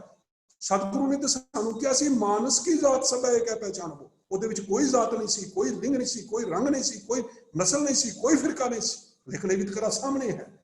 ਅਤੇ ਸਾਡੇ ਵਾਸਤੇ ਅੱਜ ਹਾਲਾਤ ਨੇ ਜ਼ਾਤਾਂ ਉੱਪਰ ਬਣਾ ਲਏ ਗੁਰਦੁਆਰੇ, ਸ਼ਾਨ ਆਪਣੀ ਅਸੀਂ ਵਾਧੂ ਚਮਕਾ ਲਈ ਹੈ। ਇਹ ਰਵਦਾਸੀਆਂ ਦਾ, ਉਹ ਮਜ਼ਹਬੀਆਂ ਦਾ ਵੰਡੀ ਗੁਰਾਂ ਦੇ ਨਾਮ ਤੇ ਪਾ ਲਈ ਹੈ। ਪਿੰਡ ਵੰਡਿਆ ਪੱਤੀਆਂ ਵੱਢ ਲਈਆਂ, ਖਿੱਲੀ ਆਪਣੀ ਖੂਬ ਉਡਾ ਲਈ ਹੈ। ਲੱਗਦਾ ਅਸੀਂ ਸਿੱਖਿਆ ਗੁਰੂ ਪਾਤਸ਼ਾਹ ਦੀ ਅੱਜ ਆਪਣੇ ਮਨੋਂ ਭੁਲਾ ਲਈ ਹੈ। ਸਿੱਟਾ ਇਹ ਨਿਕਲਿਆ, ਸਾਡੇ ਸਾਹਮਣੇ ਵੀਰ ਸੁਰਿੰਦਰ ਸਿੰਘ ਜੀ ਨੇ ਬੜੇ ਪੁਰਜ਼ੋਰ ਸ਼ਲਾਘਾ ਤੌਰ ਦੇ ਉੱਤੇ ਬੜੇ ਚੰਗੇ ਢੰਗ ਦੇ ਨਾਲ ਇੱਕ ਵੱਡੀ ਬਿਮਾਰੀ ਜੋ ਸਾਡੇ ਨਾਲੋਂ ਸਾਡਾ ਦਲਿਤ ਭਾਈਚਾਰਾ, ਮੈਂ ਤੇ ਦਲਿਤ ਨਹੀਂ ਕਹਿਣਾ ਚਾਹੁੰਦਾ, ਲੇਕਿਨ ਜਿਨ੍ਹਾਂ ਨੂੰ ਨਾ ਹੀ ਇਹ ਦੇ ਦਿੱਤਾ ਗਿਆ, ਉਹਨਾਂ ਨੂੰ ਤੋੜਨ ਦਾ ਯਤਨ ਕੀਤਾ ਗਿਆ। ਕਾਰਨ ਕੀ ਸੀ? ਸਾਡੇ ਆਗੂਆਂ ਨੇ ਸਿਆਣਪ ਨਹੀਂ ਕੀਤੀ। ਉਹਨਾਂ ਦੇ ਸ਼ਮਸ਼ਾਨ ਘਾਟ ਵੱਖਰੇ ਕੀਤੇ ਗਏ, ਉਹਨਾਂ ਦੇ ਗੁਰਦੁਆਰੇ ਵੱਖਰੇ ਕੀਤੇ ਗਏ। ਉਹ ਸਾਂਝਾ ਗੁਰੂ ਗ੍ਰੰਥ ਸਾਹਿਬ ਜਿਹਦੇ ਅੰਦਰ ਭਗਤ ਰਵਿਦਾਸ ਬੈਠੇ ਸਨ, ਜਿਹਦੇ ਅੰਦਰ ਸੈਨ ਨਾਈ ਬੈਠਾ ਸੀ, ਜਿਹਦੇ ਅੰਦਰ ਛਿਬਾ ਬੈਠਾ ਸੀ, ਜਿਹਦੇ ਅੰਦਰ ਜੋ ਸੀ ਭਗਤ ਨਾਮਦੇਵ ਜੀ ਦੇ ਨਾਲ ਭਗਤ ਕਬੀਰ ਬੈਠੇ ਸਨ, ਜਿੱਥੇ ਕੋਈ ਵਿਤਕਰਾ ਨਹੀਂ ਸੀ, ਉਸੇ ਗੁਰੂ ਦੇ ਸਾਹਮਣੇ ਅਸੀਂ ਵਿਤਕਰਾ ਖੜਾ ਕਰਕੇ ਉਹਨਾਂ ਦੇ ਗੁਰਦੁਆਰੇ ਵੱਖ ਕੀਤੇ, ਉਹਨਾਂ ਦੇ ਸ਼ਮਸ਼ਾਨ ਘਾਟ ਵੱਖ ਕੀਤੇ। ਤੇ ਫਿਰ ਸਮੇਂ ਦੇ ਵਿਰੋਧੀ ਨੇ ਉਸਨੇ ਇਸ ਗੱਲ ਦਾ ਫਾਇਦਾ ਲੈ ਕੇ ਉਹਨਾਂ ਨੂੰ ਵਰਗਲਾ ਲਿਆ। ਅੱਜ ਇੱਕ ਵੱਡਾ ਫਿਰਕਾ ਸਾਡੇ ਨਾਲ ਟੁੱਟਦਾ ਜਾ ਰਿਹਾ ਹੈ। ਤੁਸੀਂ ਦੇਖਿਆ ਹੋਣਾ, ਜਿਸ ਕਰਕੇ ਵਿਸ਼ਾਵੀਰ ਸੁਰਿੰਦਰ ਸਿੰਘ ਜੀ ਨੂੰ ਨਿਭਾਉਣਾ ਪਿਆ ਕਿ ਉਹਨਾਂ ਨੇ ਆਪਣੀਆਂ ਅਲਾਵਾਂ ਬਣਾ ਲਈਆਂ। ਹਾਲਾਂਕਿ ਬਿਲਕੁਲ ਝੂਠ ਹੈ, ਕੋਈ ਉਹ ਬਾਣੀ ਨਹੀਂ, ਲੇਕਿਨ ਪਿੱਛੇ ਉਹਨਾਂ ਦੇ ਰਾਜਨੀਤਿਕ ਲੋਕੀ ਖੜੇ ਹੋ ਗਏ ਕਿ ਅਸੀਂ ਆਪਣਾ ਵੱਖਰਾ ਫਿਰਕਾ ਕਰਕੇ ਇਹਨਾਂ ਦੀਆਂ ਵੋਟਾਂ ਨੂੰ ਇਕੱਠੀਆਂ ਕਰ ਲਾਂਗੇ। ਕਮਜ਼ੋਰ ਕੌਣ ਹੋ ਰਿਹਾ ਹੈ? ਕਮਜ਼ੋਰ ਤੇ ਪੰਥ ਹੋ ਰਿਹਾ। ਕੋਈ ਅੰਮ੍ਰਿਤ ਛਕਾਉਣ ਵੇਲੇ ਉਹਨਾਂ ਦੇ ਨਾਲ ਵਿਤਕਰਾ ਕਰਦਾ ਸੀ, ਕੋਈ ਕਿਸੇ ਵੇਲੇ ਵਿਤਕਰਾ ਕਰ ਰਿਹਾ ਸੀ। ਸਾਡੀ ਤਾਂ ਸ਼੍ਰੋਮਣੀ ਗੁਰਦੁਆਰਾ ਪ੍ਰਬੰਧਕ ਕਮੇਟੀ ਦਾ ਜਨਮ ਹੀ ਇਸੇ ਕਰਕੇ ਹੋਇਆ ਸੀ ਕਿ ਜਦੋਂ ਇਹਨਾਂ ਦੇ ਨਾਲ ਵਿਤਕਰਾ ਕੀਤਾ ਗਿਆ ਤੇ ਮਹੰਤਾਂ ਦੇ ਕੋਲ ਗੁਰਦੁਆਰੇ ਆਜ਼ਾਦ ਕਰਵਾਏ ਗਏ, ਸਰਕਾਰੀ ਜੋ ਏਜੰਸੀ ਸਨ, ਸਰਕਾਰੀ ਜੋ ਕਬਜ਼ੇ ਸਨ ਉਹ ਛੁਡਵਾਏ ਗਏ। ਲੇਕਿਨ ਅੱਜ ਬਦਕਿਸਮਤੀ ਇਹ ਹੈ ਕਿ ਪੰਥ ਆਜ਼ਾਦ ਤੌਰ ਦੇ ਉੱਤੇ ਆਪਣੀ ਹਸਤੀ ਜੋ ਇਹਦੀ ਧਾਰਮਿਕ ਤੌਰ ਦੇ ਉੱਤੇ ਵਿਚਰਦਾ ਹੋਵੇ, ਇਹਦੇ ਕੋਲ ਆਪਣੀ ਪਾਰਲੀਮੈਂਟ ਹੋਵੇ, ਇਹਦੇ ਕੋਲ ਆਪਣੇ ਸਕੂਲ ਹੋਣ, ਇਹਦੇ ਕੋਲ ਆਪਣੀਆਂ ਸੰਸਥਾਵਾਂ ਹੋਣ, ਤੇ ਫਿਰ ਜੇ ਕਿਤੇ ਇਹੋ ਜਿਹਾ ਵਿਤਕਰਾ ਕੋਈ ਕਰੇ ਤੇ ਕਿਉਂ ਨਹੀਂ ਸਾਡੀ ਕੋਈ ਧਾਰਮਿਕ ਇਹੋ ਜਿਹੀ ਕੇਂਦਰੀ ਜਥੇਬੰਦੀ ਜਿਹੜੀ ਖਿੱਚ ਕਰ ਲਵੇ ਉਸ ਤੋਂ ਕਿ ਭਾਈ ਤੂੰ ਪੰਥ ਦਾ ਹਿੱਸਾ ਕਿਵੇਂ ਹੈ ਕਿ ਜੇ ਕਿਤੇ ਕਿਸੇ ਦੇ ਉੱਤੇ ਜ਼ਾਤ ਦੇ ਆਧਾਰ ਦੇ ਉੱਤੇ ਵਿਤਕਰਾ ਕਰ ਰਿਹਾ, ਤੂੰ ਪੰਥ ਨੂੰ ਕਮਜ਼ੋਰ ਕਰ ਰਿਹਾ। ਤੇ ਗੁਰੂ ਪਿਆਰ ਵਾਲਿਓ, ਅੱਜ ਅਸੀਂ ਦੇਖ ਰਹੇ ਹਾਂ ਆਰਥਿਕ ਪੱਖ ਦੇ ਉੱਤੇ ਵੀ ਸਾਡੇ ਨਾਲ ਵਿਤਕਰੇ ਨੇ। ਤੇ ਕੋਈ ਸਮਾਂ ਸੀ ਮੇਰੇ ਧੰਨ ਗੁਰੂ ਨਾਨਕ ਪਾਤਸ਼ਾਹ ਲਾਲੋ ਨੂੰ ਛਾਤੀ ਨਾਲ ਲਾ ਰਹੇ ਸਨ, ਤੇ ਜਿਹੜਾ ਗਰੀਬ ਸੀ ਲਾਲੋ ਉਹਨੂੰ ਛਾਤੀ ਨਾਲ ਲਾ ਕੇ ਭਾਗੋ ਨੂੰ ਦੁਰਕਾਰ ਰਹੇ ਸਨ। ਅੱਜ ਅਸੀਂ ਦੇਖ ਰਹੇ ਹਾਂ ਕਿ ਸਾਡੇ ਧਾਰਮਿਕ ਸਫਾਂ ਦੇ ਅੰਦਰ ਜੋ ਭਾਗੋ ਨੇ ਉਹ ਕਾਬਜ ਹੋ ਰਹੇ ਨੇ, ਉਹਨਾਂ ਨੂੰ ਸਤਿਕਾਰ ਮਿਲ ਰਿਹਾ ਹੈ। ਜਿਹੜੇ ਲਾਲੋ ਨੇ ਉਹਨਾਂ ਨੂੰ ਦੁਰਕਾਰਿਆ ਜਾ ਰਿਹਾ, ਲਾਲੋ ਜੋ ਨੇ ਉਹਨਾਂ ਨੂੰ ਧੱਕਿਆ ਤੇ ਬਾਹਰ ਕੱਢਿਆ ਜਾ ਰਿਹਾ ਹੈ। ਜਿਹੜੇ ਭਾਗੋ ਨੇ ਉਹਨਾਂ ਨੂੰ ਸਿਰਾਂ ਦੇ ਉੱਤੇ ਬਿਠਾਇਆ ਜਾ ਰਿਹਾ। ਤੇ ਗੁਰੂ ਪਿਆਰ ਵਾਲੇ, ਭਾਵੇਂ ਪੰਥ ਵਾਸਤੇ ਕਦੀ ਉਹਨਾਂ ਦੀ ਕੁਰਬਾਨੀ ਸੁਣੀ ਨਾ ਹੋਵੇ, ਉਹ ਇੱਕਦਮ ਆ ਕੇ ਸਿਰਾਂ ਦੇ ਉੱਤੇ ਜਦੋਂ ਬੈਠਦੇ ਨੇ, ਲਿਫਾਫਿਆਂ ਚੋਂ ਨਿਕਲਦੇ ਨੇ, ਉਸ ਵੇਲੇ ਪਤਾ ਲੱਗਦਾ ਕਿ ਭਾਈ ਇਹ ਪੰਥ ਦੀ ਅਗਵਾਈ ਕਰਨਗੇ। ਪੰਥ ਦੀ ਅਗਵਾਈ ਤਾਂ ਉਹ ਕਰਦੇ ਸਨ ਜਿਨ੍ਹਾਂ ਨੇ ਸਾਰੀ ਜ਼ਿੰਦਗੀ ਪੰਥ ਵਾਸਤੇ ਤੇਗਾਂ ਵਈਆਂ ਹੁੰਦੀਆਂ ਸਨ, ਜਿਨ੍ਹਾਂ ਨੇ ਸਾਰੀ ਜ਼ਿੰਦਗੀ ਪੰਥ ਵਾਸਤੇ ਕਾਲਾਂ ਕੀਤੀਆਂ ਹੁੰਦੀਆਂ ਸਨ। ਪਰ ਅੱਜ ਤਾਂ ਇੱਕਦਮ ਸੁੱਖ ਵਿੱਚੋਂ, ਕੰਫਰਟ ਜ਼ੋਨ ਚੋਂ ਉੱਠਣ ਵਾਲੇ ਆ ਕੇ ਪੰਥ ਦੀ ਅਗਵਾਈ ਕਰਨ ਨੂੰ ਬਹਿ ਜਾਂਦੇ ਨੇ। ਤੇ ਜਿਹਦਾ ਸਿੱਟਾ ਇਹ ਨਿਕਲ ਰਿਹਾ ਹੈ ਕਿ ਉਹ ਲੋਕੀ ਸਮਾਜਿਕ ਬੁਰਾਈਆਂ ਨੂੰ ਰੋਕ ਨਹੀਂ ਸਕਦੇ। ਤੇ ਗੁਰੂ ਪਿਆਰ ਵਾਲਿਓ, ਅੱਜ ਅਸੀਂ ਦੇਖ ਰਹੇ ਹਾਂ ਕਿ ਬਹੁਤ ਵੱਡਾ ਫਿਰਕਾ ਜੋ ਹੈ ਸਿੱਖਾਂ ਦਾ ਹਿੱਸਾ ਜੋ ਹੈ, ਚਾਰ ਉਸ ਵੇਲੇ ਪੰਜ ਗੁਰੂ ਪਾਤਸ਼ਾਹ ਨੇ ਜਦੋਂ ਸਿੰਘ ਉਠਾਏ ਸਨ, ਉਸ ਵੇਲੇ ਚਾਰ ਤਾਂ ਇਹਨਾਂ ਦੇ ਵਿੱਚੋਂ ਸਨ। ਅੱਜ ਉਹ ਜੇ ਕਿਤੇ ਚਾਰ ਸਾਡੇ ਨਾਲ ਉੱਠਣਗੇ, ਇਹਦਾ ਮਤਲਬ 80% ਪੰਥ ਦੀ ਗਿਣਤੀ ਇੱਕਦਮ ਘਟੇਗੀ। ਗੁਰੂ ਪਿਆਰ ਵਾਲਿਓ, ਫਿਰ ਦੇਖਣ ਵਿੱਚ ਅਸੀਂ ਦੇਖਦੇ ਹਾਂ ਕਿ ਵੱਡੀ ਚੁਣੌਤੀ ਸਾਡੇ ਸਾਹਮਣੇ ਇੱਕ ਭਰੂਣ ਹੱਤਿਆ ਦੀ ਹੈ। ਪਹਿਲਾਂ ਹੀ ਘੱਟ ਗਿਣਤੀ ਹਾਂ, ਮਾਈਨੋਰਿਟੀ 'ਚ ਹਾਂ, ਤੇ ਫਿਰ ਬੱਚੀ ਦਾ ਜਨਮ ਹੀ ਨਹੀਂ ਹੋ ਰਿਹਾ। ਬੱਚੀ ਦਾ ਜਨਮ ਹੀ ਨਹੀਂ ਹੋ ਰਿਹਾ, ਜਨਸੰਖਿਆ ਆਪਣੇ ਆਪ ਪਹਿਲਾਂ ਹੀ ਘਟ ਗਈ, ਗਿਣਤੀ ਵਿੱਚ ਹੀ ਨਹੀਂ ਆਈ। ਤੇ ਜੇ ਕਿਤੇ ਬੱਚਿਆਂ ਦਾ ਜਨਮ ਹੋ ਰਿਹਾ ਹੈ, 1 ਜਾਂ 2 ਬੱਚੇ ਨੇ, ਤੇ ਫਿਰ ਜਿਨ੍ਹਾਂ ਦੀ ਗਿਣਤੀ ਨਹੀਂ ਹੋਵੇਗੀ ਉਹ ਬਹੁਤ ਸੰਮਤੀ ਦੇ ਸਾਹਮਣੇ ਖੜ ਕਿਵੇਂ ਪਾਉਣਗੇ? ਇਹ ਤਾਂ ਕੁਦਰਤ ਦਾ ਕਾਨੂੰਨ ਹੈ, ਫਿਟੈਸਟ ਵਿਲ ਸਰਵਾਈਵ। ਸਰਵਾਈਵ ਤੇ ਉਹੀਓ ਕਰ ਪਾਵੇਗਾ ਜਿਹੜਾ ਫਿਟੈਸਟ ਹੋਵੇਗਾ। ਤੇ ਅੱਜ ਦੀ ਰਾਜਨੀਤਿਕ ਮਾਹੌਲ ਦੇ ਅੰਦਰ, ਅੱਜ ਦੇ ਡੈਮੋਕ੍ਰੈਟਿਕ ਸੈਟਅਪ ਦੇ ਅੰਦਰ ਫਿਟੈਸਟ ਕੌਣ ਹੈ? ਜਿਹਦੇ ਕੋਲ ਗਿਣਤੀ ਹੈ। ਤੇ ਸਾਡੀ ਹਾਲਤ ਇਹ ਹੋ ਗਈ ਕਿ ਅਸੀਂ ਜੋ ਹੈ ਬੱਚਿਆਂ ਦੇ ਜਨਮ ਹੀ ਨਹੀਂ ਬੱਚਿਆਂ ਦੇ ਹੋ ਰਹੇ। ਸਤਿਗੁਰੂ ਨਾਨਕ ਪਾਤਸ਼ਾਹ ਦਾ ਮਹਾਨ ਸਿਧਾਂਤ, ਉਹਨੂੰ ਚੁਣੌਤੀ ਪੈ ਗਈ, ਸੋ ਕਿਉ ਮੰਦਾ ਆਇਆ ਕੀ ਹੈ, ਜਿਤ ਜੰਮੇ ਰਾਜਾ। ਕਿਤੇ ਉਹਨਾਂ ਦੇ ਨਾਲ ਵਿਤਕਰਾ ਹੈ, ਉਹ ਵੀ ਇੱਕ ਵਿਸ਼ਾ ਹੈ ਸਾਡੇ ਸਾਹਮਣੇ ਕਿ ਹਰ ਗੁਰੂ ਘਰ ਦੇ ਅੰਦਰ ਕੀਰਤਨ ਕਰ ਸਕਦੀ ਹੈ, ਦਰਬਾਰ ਸਾਹਿਬ ਦੇ ਅੰਦਰ ਨਹੀਂ ਕਰਨ ਦਿੱਤਾ ਜਾਂਦਾ। ਪਿੱਛੇ ਕੋਈ ਜ਼ਰੂਰ ਹੈ ਉਹ ਜਿਹੀ ਸ਼ਕਤੀ ਬੈਠੀ ਹੈ ਜਿਹੜੀ ਇਸ ਗੱਲ ਨੂੰ ਰੋਕਣ ਦਾ ਯਤਨ ਕਰ ਰਹੀ ਹੈ, ਤੇ ਫਿਰ ਵਿਰੋਧੀ ਸ਼ਕਤੀ ਵਰਗਲਾ ਰਹੀ ਹੈ। ਕੋਈ ਮੇਰੇ ਵਰਗਾ ਪ੍ਰਚਾਰਕ ਇਸੇ ਇੱਕ ਨੁਕਤੇ ਨੂੰ ਪਕੜ ਕੇ ਫਿਰ ਪੰਥ ਦੀਆਂ ਇਤਿਹਾਸ ਨੂੰ ਖਰਾਬ ਕਰਨ ਵਾਲੀਆਂ, ਇਤਿਹਾਸ ਦੇ ਵਿੱਚ ਮਿਲਾਵਟ ਕਰਨ ਵਾਲੀਆਂ 5 ਗੱਲਾਂ ਹੋਰ ਸੁਣਾ ਦਿੰਦਾ ਹੈ, ਕਿਉਂਕਿ ਕੁਝ ਲੋਕੀ ਉਹਦੀ ਇਸ ਨੁਕਤੇ ਨੂੰ ਕਹਿ ਕੇ ਸਮਝਦੇ ਨੇ ਬੜਾ ਵਾਹ ਵਾਹ, ਬੜਾ ਵਧੀਆ ਪ੍ਰਚਾਰਕ ਹੋਵੇਗਾ, ਲੇਕਿਨ ਉਹ ਪਿੱਛੇ ਇਸ ਥੋੜੇ ਜਿਹੀ ਮਿਠਾਸ ਨੂੰ ਰੱਖ ਕੇ ਵਿੱਚ ਜ਼ਹਿਰ ਪਾ ਕੇ ਦੇਈ ਜਾ ਰਿਹਾ।